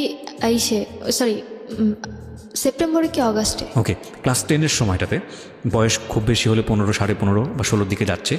ওই সময়টাতে একটা মানুষের জীবনের প্রথম ভালোবাসা আমি বলবো, এটা ওর প্রথম লাভই বলবো। ফার্স্ট যেটা হয়েছে ওটা কোনো লাভ ছিল না, এবং ও কতটা ইমোশনালি অ্যাটাচ ছিল, সন্দেহ ছিল তীব্রভাবে অবশ্যই, কিন্তু ইমোশনালি অ্যাটাচ থাকে। এই সময়ে একটা মানুষ লজিক্যালি অনেক বেশি ব্লাইন্ড হয়। একটা কথা আছে, লাভ ইজ ব্লাইন্ড। সেই সময়ে ওর লাইফে দুইটা ঘটনা, একটা হচ্ছে পৃথিবীর জঘন্যতম ঘৃণ্যতম একটা ঘটনা, এবং সেই ঘটনাটা যাকে সে সবচেয়ে বেশি লাভ করে তার সঙ্গে। এখন এইটার ওর ব্যালেন্স করা ওর বয়সের জায়গাটা থেকে ইজ রিয়েলি ডিফিকাল্ট। এই জিনিসগুলো যেন একটু চিন্তা করি। হ্যাঁ, প্লিজ বলুন। তারপর রাসেলের বাবা আসছে, ওর ভাইরা আসছে, ওর কিসের জন্য আসছে? বিয়ের জন্য। আম্মু ওদেরকে ডাকা আনছে। তো পরে রাসেলের বাবা যখন আমার বাসায় আসছে, আম্মু বলতেছে তুমি রেডি হও, তোমাকে দেখতে আসবে আজকে। পরে বললাম তুমি জানতে না বিষয়টা? না, আমি জানতাম না। পরে আমাকে বলতেছে কে দেখতে আসবে? পরে বললো যে রাসেলের বাবা আসছে। পরে আমি নর্মালি বাসায় যেরকম থাকি সেম ওইভাবেই ছিলাম। আমার পক্ষে এই ঘটনা ঘটার কতদিন পরের ঘটনা এটা? এটা হওয়ার 1 সপ্তাহ কি মানে 8-9 দিন পর। তোমার মার সাথে যখন এই ধরনের একটা ঘটনা তুমি দেখলা, তোমার মার মধ্যে কোনো অভিব্যক্তি ছিল রাসেলকে নিয়ে, রাসেলকে ঘৃণা করা বা ওকে? না, এরকম কিছু না। আম্মু উল্টো ওর সাথে কথা বলছে। কি বললাম, ওরা দুজন একসাথে আমাকে আমার সাথে গেম খেলছে। আম্মু তখন আমাকে এটা বোঝাতে চাচ্ছে যে আম্মু তখন জানছে যে রাসেলকে আমি ভালোবাসি। তারপর ওর বাবার কথাগুলো খুব ন্যারো মাইন্ডেড ছিল। বলতেছিল যে আমি আপনার মেয়েকে দেখে নিচ্ছি না, আমি আপনাকে দেখে আপনার মেয়েকে নিচ্ছি। তো তখন আমি তার বাবাকে, তোমার মুখে খুব কনভিন্সিং ছিল, মানে মানুষকে খুব সহজে কনভিন্স করে, ইজিলি কনভিন্স করে। মানে এই জিনিসটা মনে হয় একটা মানুষের পাওয়ার থাকে যেরকম, ওইরকম টাইপের। উনি যদি কারোর সাথে কথা বলে, আমি সুন্দর করে কনভিন্স করে ফেলতে পারে, এত সুন্দর করে কথা বলে যে মানে এখন চোখের সামনে যদি কোনো ঘটনা দেখে, ওর কথা শুনলে মনে করবে যে ওই ঠিক বলছে, যেটা দেখছে ওটা ভুল, মানে নিজে ভুল। এরকম অনেক পার্সোনালিটি আছে, এটা অস্বীকার করার কোনো উপায় নেই। এই কারণে আমার লাইফে আরও সবচেয়ে বেশি প্রবলেম যে আমি কাউকে কোনো বিশ্বাসই করাতে পারছিলাম না এমনভাবে। আর কান্না জিনিসটা আমার এমন একটা জিনিস যে সে কান্না করলে তার চোখের পানি দেখলে জেগেও বলে যাবে, এরকম একটা সম্ভব তার এই কনভিন্সিং পাওয়ারটা আছে। তো রাসেলের বাবা যে কথাটা বললো, তারপর আমি রাসেলের বাবাকে ডিরেক্টলি কোশ্চেন করলাম যে আপনার ছেলের সাথে যদি আমার বিয়ে হয়, সাপোজ, তখন আপনার ছেলের সাথে কি আমার মা সংসার করবে যে আপনি আমার মাকে দেখে আমাকে নিচ্ছেন? এই ধরনের কথা কি তুমি সরাসরি বলে দিয়েছি? আমরা একটা বিরতি নেব প্রিয় শ্রোতা, ছোট্ট একটা বিরতি। যদিও সে অনেক বড় একটা ভয়ানক রকমের বেয়াদবি করেছে এখানে, কিন্তু কোশ্চেনটা অনেক বেশি বোল্ড, এবং বোল্ড এই কারণে ও যেটা বলেছে সেটা ও সঠিক বলেছে, এবং সঠিক বলেছে এই কারণে যে আসল সিচুয়েশনটা তো আসলে তাই। বিয়ে যাকে করছে তাকেই তো দেখা উচিত, তার মাকে কেন দেখবে বা তার পরিবারের অন্য বিষয়কে কেন দেখবে? হ্যাঁ, দেখবে অবশ্যই, কারণ সে যে সেই পরিবারে বড় হয়েছে সেটা অবশ্যই তাদের জন্য প্রয়োজন। কিন্তু যদি কোশ্চেনটা এরকম হয়ে যায় যে না, মেয়ে ফ্যাক্ট না, ফ্যাক্ট হচ্ছে মেয়ের মা, তাহলে কোশ্চেনটা অবশ্যই লজিক্যাল। ওকে, বলুন। তারপর যখন আমি রাসেলের বাবার সাথে এই বেয়াদবিটা করলাম, ওর বাবা খুব রেগে যায়। তো পরে আমি এই ব্যাপারটা নিয়ে রাসেলের ফ্রেন্ড শুভর সাথে একটু কথা বলি যে ভাই এগুলো কি হচ্ছে, আপনি বলেন এগুলো কি মেনে নেওয়া সম্ভব? যখন শুভ এই ব্যাপারটা জানতে পারে, আমার মায়ের ব্যাপারটা, রাসেলের ব্যাপারটা, তখন সে আমার বলে যে আসলে শুভা, তোমাকে থাপ্পড় মারা উচিত। পরে আমি বললাম যে কেন ভাইয়া? বলে কি তোমাকে আমি এর আগে কয়েকবার থিংস দিছি। পরে আমি বলছি আপনি আমাকে কেমন থিংস দিছেন যেটা আমি কিনা বুঝতেই পারলাম না। তো তখন যখন আমি এই কথাগুলো তারা বললাম, সে আমার বলতেছে যে শোনো, আসলে ওদের ফুল ফ্যামিলিটাই এরকম। আজকে যদি তোমার সাথে রাসেলের বিয়েও হয়, দেখবে 2 দিন পর ওর বড় ভাই তোমার সাথে খারাপ আচরণ করা শুরু করছে।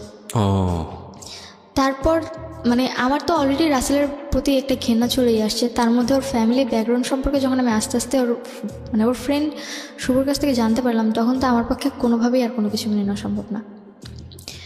তারপর আমি কি করব কিছু বুঝতে পারতেছিলাম না। এই কথাগুলো শোনার পর তাৎক্ষণিক আমি ওখান থেকে চলে এসে আর রাসেলের বাসায় যাই। মানে ওর মেসেজে ওর কলার ধরে, মানে যে গেঞ্জির টি শার্টটা পরেছিল ওটার কলার ধরে ওকে রাস্তায় নিয়ে এসে রাস্তার মাঝখানে ওকে একটা থাপ্পড় মারি যে তোর মতো ছিল এটাই প্রাপ্য।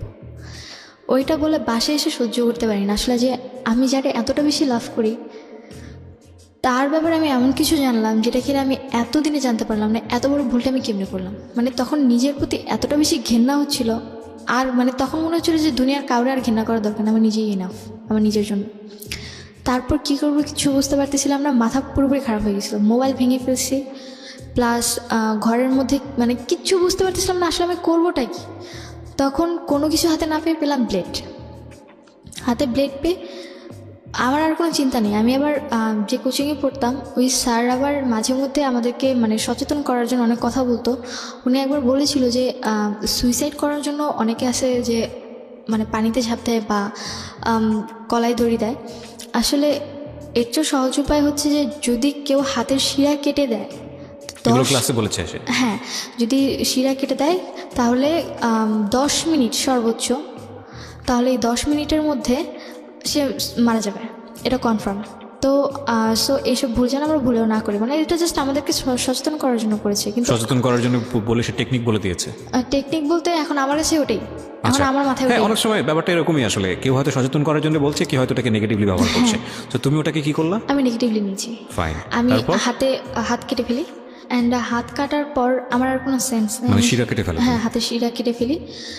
অ্যান্ড আমি ওইটা কেটে মানে আমি আবার মানে হাত কেটে আমি আবার আমার রুমে গেছি। আমি এটা কেটেছিলাম আমার রুমে, তখন আমার রুমটা খালি ছিল। আমি আমার রুমে তো কাটতে দিবে না, আর স্বাভাবিক মরলে তো দোষ হবেই তাদের ঘাড়ে, এই জন্য আমি আমার রুমে গিয়ে হাত কেটে দিছি। কেটে আমি আবার হাঁটতে হাঁটতে আমার রুমে গেছি। রুমে গিয়ে ব্লেডটা ওয়াইড্রবের যে কাপড়টা ছিল ওটার নিচে ব্লেডটা রাখছি। ব্লেডটা রেখে আম্মুর ফোন নিয়ে আমার রুমে আসছি। আমার রুমে এসে বললাম, ওর মানে রাসেলের বড় ভাইকে ফোন দিছি। ফোন দিয়ে বললাম যে আপনাদের মতো নোংরা পরিবারে যাওয়ার চেয়ে আমার মরে যাওয়া অনেক ভালো। আজকের পর থেকে আপনারা কোনোদিন সুভাকে আর পাবেন না, দয়া করে আমাকে আর কোনোদিন জ্বালাবেন না। তারা মনে করছে হয়তো আমি কোথাও চলে যাচ্ছি, অলরেডি তো আমি রাসেলকে মেরেই আসছি। তো এরপর আমার হাত থেকে ফোনটা পড়ে গেছে, আমি সেন্সলেস। তারপর আমার আর কোনো সেন্স নেই। তারপর যখন আমার 4 ঘন্টা পর যখন সেন্স ফিরে, তখন আমি হসপিটাল, অ্যান্ড আমার হাতে ব্যান্ডেজ করা।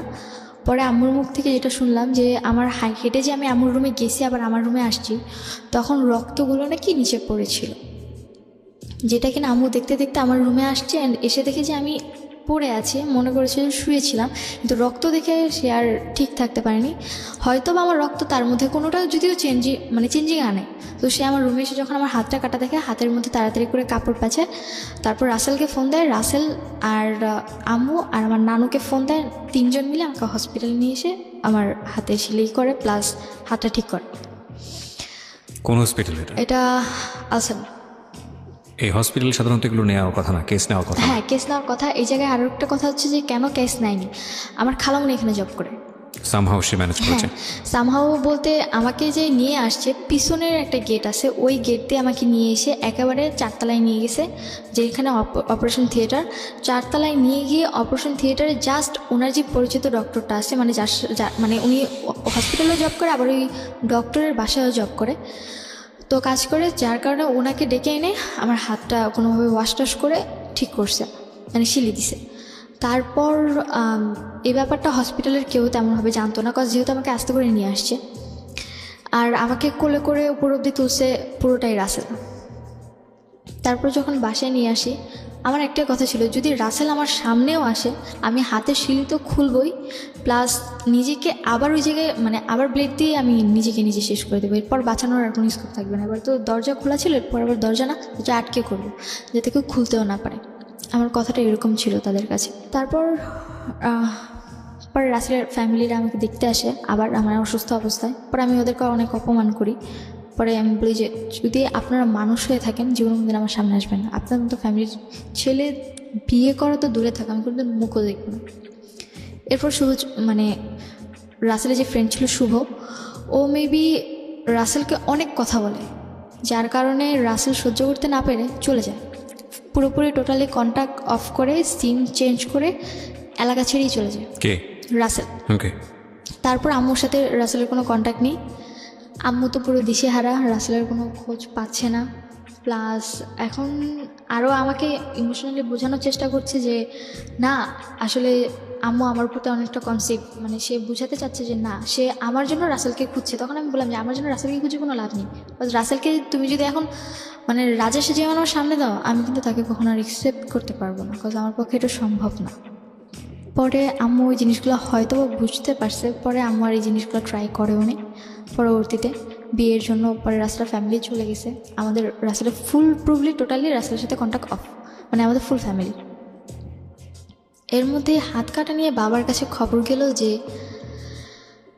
রাসেলের সাথে নাকি আমি ছিলাম, যেটা কিনা মিস ইনফরমেশন। আমি বুঝতে পেরেছি। তারপরে তোমার বাবা কী করলো? তো এই জিনিসগুলো বাবা শোনার পর বাবা আমাকে বললো যে তুই কাটছোস তো ঠিক আছে, তা হাত কেটে দরজাটা কেন ওপেন রাখলি, তোর মা ইমোশনালি এটা তুই জানিস। একেবারে মানে আমার বাবা অনেক হার্ট, এতটাই হার্ট যে বলার বাইরে। দেন অক্টোবরের 3 তারিখে রাসেল এলাকা ছেড়ে চলে গেল, আমার ওর সাথে আর কোনো কন্ট্যাক্ট নেই। অক্টোবরের 4 তারিখ থেকে আমার মডেল টেস্ট শুরু হলো। দেন এর মধ্যে আমার ফ্যামিলি তার কোনো ঝামেলাও নেই, কোনো গ্যাঞ্জাম নেই। তারপরে আসলো আমার এসএসসি পরীক্ষা শেষ ফেব্রুয়ারিতে এসএসসি পরীক্ষা শেষ। তারপর মার্চ মাসে, তখন এর মধ্যে আম্মু আমার সাথে খুবই ভালো আচরণ করছে, যেটা কিনা আমি তার কাছ থেকে আশা করিনি। কিন্তু বাবার সাথে আমার কোনো কন্ট্যাক্ট নেই। ওই দিন লাস্ট কথা হয়েছিল, এরপর আমার সাথে বাবার আর কোনো কন্ট্যাক্ট নেই। তারপর অক্টোবরের পর মানে ফেব্রুয়ারির পর এক্সামের শেষে এরপর দেখি যে আম্মু আবার সে আগের মতো ফোনে কথা বলছে। এখন বাসায় না আনে না, বাট বাইরে মিট করছে, বাইরে ঠিক মিট করছে, কথা বলছে। অ্যান্ড আমার তখন এতটা টেক কেয়ারিংয়ের ব্যাপার ছিল না। এখন আমি আমার নিজের মতো থাকলেই এনাফ। উনি যে আমাকে জন্ম দিয়েছে আমি এটা মনে করি না। আমি মনে করি যে না, আমার মামু মারা গেছে, আমার বাবা মারা গেছে, আমি এখন বর্তমানে এতিম, এরকমভাবে ছিলাম। তারপর মে মাসে আমার বাবা আসছে বাইরে থেকে। বাবা আসার পর আমার সাথে বাবার তেমন একটা কথা হতো না, যদি নর্মালি জিজ্ঞেস করতো ভালো আছে কিনা, কথা জাস্ট এটুকু, এর বেশি না। অ্যান্ড একটা বাবা বাইরে থেকে আসছে, আমার ভাইদের জন্য অনেক কিছু নিয়ে আসছে, গেমস বলেন, ড্রেস আপ বলেন, বহুত কিছু। অ্যান্ড আমার জন্য জাস্ট একটা ফোন আনছে, তো আর কিছুই না। আমার সে এতটা খারাপ লাগলো যে আমার ভাইদের জন্য এত কিছু আনলো আর আমার জন্য জাস্ট একটা ছোটো ফোনেই আনলো, আর কিছুই না। আমি কি এতটাই ফেলনা তাদের কাছে? আমার পক্ষে মেনে নেওয়াটা সম্ভব হয়নি। তার কারণে আমি আমার বাবার সাথে টোটালি কথা বলা অফ করে দিলাম। তারপর বাবা আমার কাছে আমার মায়ের ব্যাপারে কিছু ডকুমেন্টস ছিল। কি ধরনের ডকুমেন্টস ছিল? আম্মুর আমার গলিতে যেই লোকটা ছিল, যার সাথে আম্মুর পরবর্তীতে মানে থাকাটা যেটা আমি দেখেছিলাম, উনি আবার আম্মুর প্রতি উইক ছিল, তারপর আবার আমার প্রতি উইক হয়ে পড়েছে। অ্যান্ড পরবর্তীতে আমাকে ইমপ্রেস করার জন্য আম্মুর সাথে ওনার অনেকগুলো নেগেটিভ ছবি প্লাস রেকর্ডিং, মানে কথা বলা, এগুলো আমাকে দিছে। অ্যান্ড তখন তো আমার ছবি বলতে ছবি কোথায় পেয়েছে উনি? ছবি উনি তুলেছে আম্মুর সাথে, এটা আমাকে ইমপ্রেস করার জন্য। আর তখন আমার সাথে রাসেলের আবার ভালো সম্পর্ক ছিল, যার কারণে আমি আমার মেমোরি কার্ডটা ওর কাছে জমা রাখছি। আমার কাছে থাকলে হারিয়ে যেতে পারে, আমাকে বাসা থেকে বের করে দিচ্ছে, আবার বাসায় নিচ্ছে, বাসায় মানে আমি আম্মুকে মারছি, আম্মু আমাকে মারছে, এগুলো চলছে, যার কারণে আমি আমার কাছে সেফলি রাখতে পারলাম না। অথচ আমি যার কাছেই রাখলাম সেই হচ্ছে আমার সবচেয়ে বড় আনসেফলি একটা মানুষ, যার কাছে কিনা আমি আমার ডকুমেন্টসটা রাখতে দিছি। তো কী হয়েছে এগুলো? পরে ওই মেমোরিটা মানে কী বলে পুড়াই দিছে। পরবর্তীতে বাবা যখন আসলো, যখন বাবাকে বললো তুমি তো তোমার মায়ের উপর ডকুমেন্টস রাখছো, কোথাও আমাকে দেখাও, আমার বলার মতো কিছু ছিল না তখন। আমি কি বলবো তাকে? পরে আমি আব্বুর কাছে মাফ চাইলাম, পায়ে ধরে যে আমাকে ক্ষমা করে দাও, আমি ভুল করছি, প্লিজ অন্তত আমাকে আমার মতো বাঁচতে দাও, আমার পড়াশোনাটা কন্টিনিউ করো। পড়াশোনা অফ করে দিতে চাচ্ছিল? হ্যাঁ, অফ করে দিতে চাচ্ছিল। তারপর আমাকে ইন্টার ফার্স্ট ইয়ারে অ্যাডমিট করলো, আমার যেই স্কুল পড়েছি সেই কলেজেই। যখন আমাকে অ্যাডমিট করলো তো আমি তো খুব খুশি যে আমাকে অন্তত অ্যাডমিট করছে। তারপর এর মধ্যে বাবা যে কদিন ছিল নর্মালি ছিল সব কিছু। তারপর বাবা চলে গেল। বাবা যেদিন গেছে তার 1 মাস পর আম্মুর আচরণটা আমার সাথে এতটা খারাপ হয়ে গেল, ঠিক আগের মতো বাজে কথা বলতেছে, উঠতে বসতে। আমি এর মধ্যে আমার লাকটা ভালো ছিল যে এর মধ্যে আমি একটা কোচিংয়ে জবও পেয়ে যাই, আমি ওখানে ক্লাস নিতে হবে। আর আম্মুর মার জিনিসটা এতটা খারাপ ছিল যে তুমি একসময় বলছিলে যে তুমি পুলিশে গিয়েছিলে, কখন সেই ঘটনা? এই যে এরপরে। হ্যাঁ, তা আমার মার জিনিসটা আমার কাছে খুব খারাপ হয়ে লাগে, এমনকি এখনও পর্যন্ত আমার বডিতে অনেক প্রবলেম আছে ওই মারের কারণে। তো পরে যখন এই জিনিসগুলো আবারও হচ্ছিল, বাবা অলরেডি এসে গেছে, তো এরপরে বাবা এসে গেছে, তখন আমি বলতেছিলাম যে বারবার যে বাবা একবার এসে গেছে, তোমার জন্য আমি এত কিছু করলাম, আমার হাত কাটলো, তারপর কেন তুমি এগুলাতে আবার যাচ্ছ? অন্তত এগুলো ছেড়ে দাও, ভালো থাকো, তাহলে তো আমি আর কোনো প্রবলেম করতেছি না। তো সে আমার কথাগুলো শুনছিল না। পরবর্তীতে আম্মুর সাথে আম্মুর আবার লাগালাগি মারামারি শুরু হয়ে যায়। আম্মু আমার সাথে এমনভাবে মারছিল যে আগের চেয়েও খারাপ। তারপরে মানে আম্মুর সাথে যখন আমার এই জিনিসগুলো চলতে থাকে, এক পর্যায়ে আম্মুর মারার অবস্থাটা আমার এতটা খারাপ হয়ে গেছিলো যে না, ওই দিন রাতে উনি আমাকে মেরেই ফেলবেন। আমি আম্মুর রুম থেকে সেই দিনও আমার জামা পুরোপুরি ছিঁড়ে ফেলছে। আমার রুমে একটা জামা ছিল, আমি দৌড়ে গিয়ে আমার রুমের জামা পরছি। আব্বু যেহেতু আমাকে ফোন দিয়ে গেছিলো, আমার কাছে একটা ফোন ছিল, আমার রুমের দরজা নক করে দিছি। এখন কি করবো আমি? এখন যদি আমি রুম থেকে বের হই, হয় সে আমাকে মেরেই ফেলবে। তার হাতে এমন একটা জিনিস ছিল, জিনিসটা খুবই খারাপ একটা জিনিস ছিল। কি ছিল? ওই যে লোহার টাইপের এক ধরনের রড টাইপের ছিল, যে সিনি বলে, যেটা দিয়ে হাতুড়ি পিটা, ওরকম টাইপের ছিল। অলরেডি আমার গায়ে যে বাড়ি দিছে, ঝাড়ুর বাড়িগুলো আমার গায়ের মধ্যে একদম লেগে গেছিলো, ঝাড়ুর ইয়েগুলো। তো অলরেডি হাত দিয়ে রক্ত পড়তেছে, তার মধ্যে এই সিচুয়েশন, কী করবো বুঝতে পারতেছিলাম না। এখন হয় আমাকে বাঁচতে হবে, আর তা নাহলে মরতে হবে, দুইটার একটা। কোনো কিছু বুঝতে না পারে শেষে নেটে সার্চ দিলাম। আমার ফোনে নেট ছিল ভাগ্য ভালো, যার কারণে আমি লোন আসে এমবি, তো আমি লোন এনে গুগলে বাড্ডার পুলিশ স্টেশনের নাম্বারটা সার্চ করি, দেন পরে পুলিশের কাছে ফোন করি। পুলিশের কাছে ফোন করার পর পুলিশ আসে বাসায় আসার পর আম্মু তখন একদম শান্ত। পুলিশ আসছে, গেট খুলে না, কিচ্ছু হয় না এই বাসায়, এমন একটা ভান। পুলিশ মামাকে ফোন করছে, মামা আবার বড় মামা যে ছিল, মানুষদের সাথে একটু বেশি চলাফেরা করে, যার কারণে থানা পুলিশ লোকজন তারে চিনে। তো তার কথা শুনে পরে তো পুলিশ চলে যায়, পরে মামা ঘরে ঢুকে। পরে পুলিশ বলে গেছে যে পরের দিন যেন থানায় আমাদের উপস্থিত থাকতে হয়। পরে আমরা থানায় গেলাম। পরের দিন আমরা থানায় যে ওসিটা ছিল তার সাথে আমার মামা আগে আলাদা করে কিছু কথা বলতে চাইছে। তো ওসির সামনে মামা আমাকে এমনভাবে উপস্থাপনা করে যে আমার ব্রেন লস, তুমি মানসিকভাবে অসুস্থ। হ্যাঁ, আর মানসিকভাবে অসুস্থ, আর আমি যা বলছি পুরোটাই বানোয়াট, মিথ্যে। তার উপর আমার তখন 18 হয়নি। আর আমি যতদূর পরবর্তীতে শুনেছি যে 18-র আগে নাকি বাংলাদেশের কোথাও কোনো ছাত্র বলেন বা ছাত্রী বলেন, কারোরই পুলিশ স্টেশনে কোনো কমপ্লেন ইজিলি নেওয়া হয় না, বা তাদের কথা মানাও হয় না। তো পরবর্তীতে যখন পুলিশ আমাকে জিজ্ঞেস করলো তোমার এইজ কত, পরে আমি বললাম যে 17+। পরে যে তোমার তো এখন 18 হয়নি, তুমি কী করে কমপ্লেন করলা? আর তুমি এত সাহস কী করা যে তুমি রাত করে আমাদেরকে ফোন দিয়ে হ্যারাস করলা? আর তোমার মার ফেস দেখে তো মনেই হয় না যে সে তোমার উপর এমন টর্চার করতে পারে বা তোমাকে মারতে পারে। পরে আমি হাত কেটে গেছে দেখালাম, বলে কি যে টুকিটাকি ঝগড়া তো ফ্যামিলিতে হবেই, তাই বলে তোমরা থানা পুলিশ পর্যন্ত নিয়ে আসবা। ওসির আচরণটা এতটাই খারাপ ছিল যে এখনও পর্যন্ত আমার পুলিশদেরকে সবচেয়ে বেশি ঘেন্না হয়। আমি একসময় তাদের অনেক রেসপেক্ট করতাম। উইথ ডিউ রেসপেক্ট, সব ওসি একরকম না, সব পুলিশ একরকম না, যে কারণেই আমাদের একটা বড় ভুল হয়ে যায়। আমরা একজনকে দিয়ে পুরো কমিউনিটিকে চিন্তা করি। আমি আমার লাইফে, আমরা কিছুদিন আগে এখানে একজন পুলিশ অফিসারের জীবন গল্প প্রচার করেছি বুধবারে, যদি তোমার শোনা হয়ে থাকে। আমি বলছি না যে পার্টিকুলারলি কেউ ভালো কিংবা কেউ খারাপ, কিন্তু একজনের জন্য পুরো কমিউনিটির আমরা একটা খারাপ ব্লেম দিই। তুমি তোমার লাইফে যে এক্সপিরিয়েন্স ফেস করেছো, যে কারণেই হয়তো তোমার এই ধরনের পারসেপশন হচ্ছে। এমনও হতে পারতো তুমি একজন ভালো অফিসারের কাছে গিয়েছো এবং তাদের অনেক ক্ষমতা, অফকোর্স গভর্নমেন্ট থেকে তাদেরকে ক্ষমতা দেওয়া হয়, তারা যদি তোমাকে প্রপারলি জাজ করতো তাহলে হয়তো বিষয়টা এরকম হতো না। বা তুমি যেটা বলছো সেটা যে আদৌ কতখানি সত্য সেটা তো বিশ্বাস করার একটা বিষয় থাকে, এবং সেটা যেহেতু টাইম মেশিনে চলে গিয়ে পুরো জিনিসটা দেখা যায় না, সুতরাং আরেকজনের জায়গা থেকে হয়তো পুরো গল্পটা যে তুমি যে এখানে বলেছো, কেউ হয়তো বিশ্বাস করেছে, কেউ হয়তো বিশ্বাস করেনি, তিনি তার মতো করে হয়তো জিনিসটা বিশ্বাস করেননি। তবে কেসটা যেহেতু এতটা জটিল ছিল, আমার মনে হয় একটু হলেও খতিয়ে দেখা প্রয়োজন ছিল। পুরোপুরি ডিনাই না করে দিয়ে খতিয়ে দেখতে পারতো, যে তোমাকে বিশ্বাস করি না কিন্তু আমরা একটু অবজার্ভ করতে চাই যে আসলে সিচুয়েশনটা কী। হ্যাঁ, তো যাই হোক, তারপরে কী হলো? তারপর ওসি আমাকে বললো যে তোমার মা তো এটা সৎ মা না। পরে বললাম যে জি না, আমার সৎ মা না, আমার আপন মা। বলে কি আপন মা পৃথিবীতে এমন কেউ হতেই পারে? Exactly, that is my question also. আপন মা পৃথিবীতে আসলে এরকম হয়? এটা আসলেই খুব ডিফিকাল্ট। বাট ওই যে একটা কথা আছে, জীবন আসলেই কোনো এথিক্সের ধার ধারে না কখনো কখনো। হ্যাঁ, তারপর উনি আমার কথাগুলো বিলিভ করে না। পরবর্তীতে আমরা ওখান থেকে চলে আসি, থানা থেকে আমাদেরকে বলে যে যে জিডিটা করছো তুমি ফোন দিয়ে ওটা ক্লোজ করে যাও। ফোন দিয়ে জিডি করো মানে তুমি নিজে লেখোনি? ওনার আমি বলে দিয়েছি, উনি ওই অনুযায়ী লিখে নিয়েছে। আচ্ছা। তো পরবর্তীতে বললো যে পরে ওখানে জিডি যে টাকা ছিল, যতটুকু দরকার ছিল ওটা পরে আমই দিছে, আমি আর কিছু বলিনি। জিডির টাকা মানে জিডিতে কোনো টাকা লাগে না? আমি ওখানে লেগেছিল। আচ্ছা। তো পরে আমি ওখান থেকে উইথড্র করো তুমি? হ্যাঁ, উইথড্র বলতে আমি তো চলে আসি, ওই যা করছে আমি ওখান থেকে থানা থেকে বেরিয়ে ডিরেক্টলি বাসায় চলে আসছি। বাসায় এসে বাসার পিড়ার সামনে বসেছিলাম।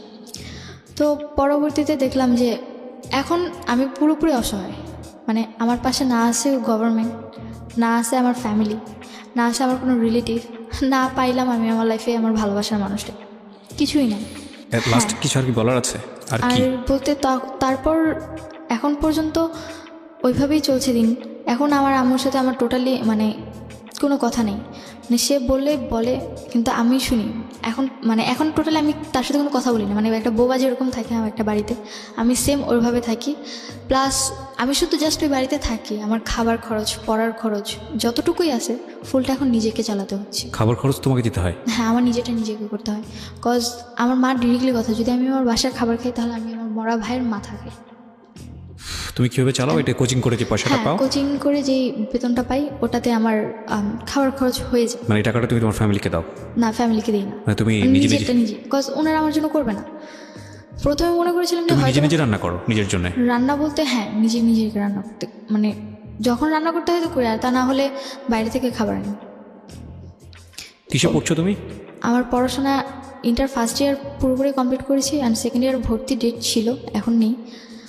এখন পড়াশোনা স্থগিত। পড়াশোনা বন্ধ করে দিয়েছে? হ্যাঁ, পড়াশোনা টোটালি বন্ধ, কজ আমার পক্ষে তো নিজে পড়াশোনা এতটা চালানো সম্ভব না, পড়াশোনাটা এত সহজভাবে চালানো যায় না। Very earliest situation of. এখন পর্যন্ত তার কথাবার্তা সিচুয়েশন এরকম চলে যাচ্ছে, অ্যান্ড এখনও প্রতি রাতে আমার নামে আজও সেই কথাগুলো বলে যাচ্ছে। আমি বোধহয় জীবনে কখনোই কথাগুলো অফ করতে পারবো না তার। আচ্ছা, আমি না মানে গল্পটা শোনার পরে এতগুলো অ্যাঙ্গেল গল্পের, যেই অ্যাঙ্গেলেই কথা বলতে চাই না কেন, ঘন্টার পর ঘন্টা বলতে পারবো, কিন্তু আমি আসলে এত বেশি অ্যাঙ্গেল তো আমি কী বলবো আমি বুঝতে পারছি না। আমার শুধু এতটুকুই, মানে যতটুকু মনে আসছে, যা আসছে বলে দিই, আমার কাছে এরকম মনে হচ্ছে। প্রথম কথা হচ্ছে, তুমি আজকে যে ঘটনাটা বললা, এটা তোমার লাইফে ঘটেছে কি ঘটেনি সেটা আমি জানি না, মানে টু বি অনেস্ট, কারণ আমি এগুলো দেখে আসিনি। কিন্তু এই রকম ঘটনা মানুষের জীবনে ঘটা সম্ভব সেটা আমি বিশ্বাস করি, এর চেয়েও ভয়ানক ঘটনা সম্ভব আমি বিশ্বাস করি। ওকে, তো সেই জায়গাটা থেকে তোমার প্রতি আমার একটা অন্য ধরনের সিম্প্যাথি আছে, টু বি অনেস্ট। আরেকটা বিষয় সেটা হলো যে তোমার আম্মুকে আমি কোনোভাবেই তার দিকে আমি আঙ্গুল তুলছি না। আমাদের অনুষ্ঠানের নিয়ম অনুযায়ী এটা যায় না, তুমি যার সম্পর্কে যেটা বলো না কেন, আমরা আঙ্গুল তুলতে পারি না একটা কারণে। হ্যাঁ, ফাইনালি হয়তো জাজমেন্টের জায়গা থেকে কেউ একজন দোষী, কেউ একজন নির্দোষ, কিন্তু আমরা জাজমেন্ট যেহেতু করি না, আমরা প্রত্যেকটা মানুষকেই ভ্যালুয়েবল মনে করি। তোমার আম্মার জীবন গল্পটা যদি আমরা জানতে পারতাম, বা তোমার আম্মার জীবনের সিক্রেটসটা যদি আমরা জানতে পারতাম তার মতো করে, হয়তো সেখানে হাজারটা লজিক দাঁড় করাতো সে। সুতরাং সেদিক থেকে হয়তো তার প্রতি অন্য রকমের সিম্প্যাথি থাকতো। আমাদের সমাজের সামাজিকতায়, হ্যাঁ, আমরা আমাদের নীতি নৈতিকতার জায়গা থেকে কখনোই এই বিষয়গুলো মেনে নিতে পারি না যে একটা মানুষের সাথে আরও 10 জন মানুষের এ ধরনের অনৈতিক সম্পর্ক থাকবে, এবং সেটা এতটা ওপেনলি হবে, সেটা এতটা বেশি সাপোর্টিভ হবে। কিন্তু এটা সত্য, সমাজের এই হিডেন ফেসটা বা ফ্যামিলির এই হিডেন ফেসটা আমরা কখনোই ওপেন করি না, কিন্তু ভেতরে অনেক কিছুই ঘটে যেটা সামনে আনার মতো না, বা সামনে আমরা আনতে চাই না সামাজিক ট্যাবু থেকে। আমি আমার নিজের ব্যক্তি জীবনের অভিজ্ঞতার কথা বলতে চাই না এই কারণে যে আমি যখন এই বিষয়গুলো নিয়ে রেডিওতে কাজ করা শুরু করেছি, বা আমি যখন ওপেনলি আনার চেষ্টা করেছি, তখন আমাকে ব্যক্তি জীবনে বা পারিবারিক জীবনে বা সামাজিক জীবনে অনেক ধরনের হ্যাসল কিন্তু ফেস করতে হয়েছে। কিন্তু আমাদের থিমটা ছিল এটাই যে একজন মানুষ যদি সচেতন হয়, মানে অন্তত এইরকম ঘটনা ঘটছে, এর চেয়েও ভয়াবহ কন্টেন্ট আমরা আমাদের টেলিভিশনে, সোশ্যাল মিডিয়াতে বা অন্য কোথাও দেখি। কিন্তু এই ধরনের ঘটনা আমাদের রেডিওতে প্রেজেন্ট করতে গিয়ে অনেক ধরনের বিপদের মুখোমুখি অনেক সময় হতে হয়, অনেক ধরনের কটু কথা আমাদের শুনতে হয়। এবং আমাদের সামাজিকতার জায়গা থেকে আজকাল ফেসবুক আমাদের এত বেশি ওপেন করে দিয়েছে যে আমরা সেখানেও দেখি বিভিন্ন রকমের অনেক কিছু ওপেন। আজকে যেই ঘটনাটা এখানে আমরা উপস্থাপন করলাম অত্যন্ত সাহসের সঙ্গে, আমরা এখানে কাউকে দোষী করতে চাইনি, আমরা এই ঘটনার ফিউচার দেখতে পাচ্ছি। ফিউচারটা অনেক ভয়াবহ এই কারণে যে ধরে নিন ও যেটা বলেছে সব মিথ্যা বলেছে এখানে, এবং মিথ্যা বলে ও যদি নিজের জীবনের প্রতি একটা অন্যায়ও করে,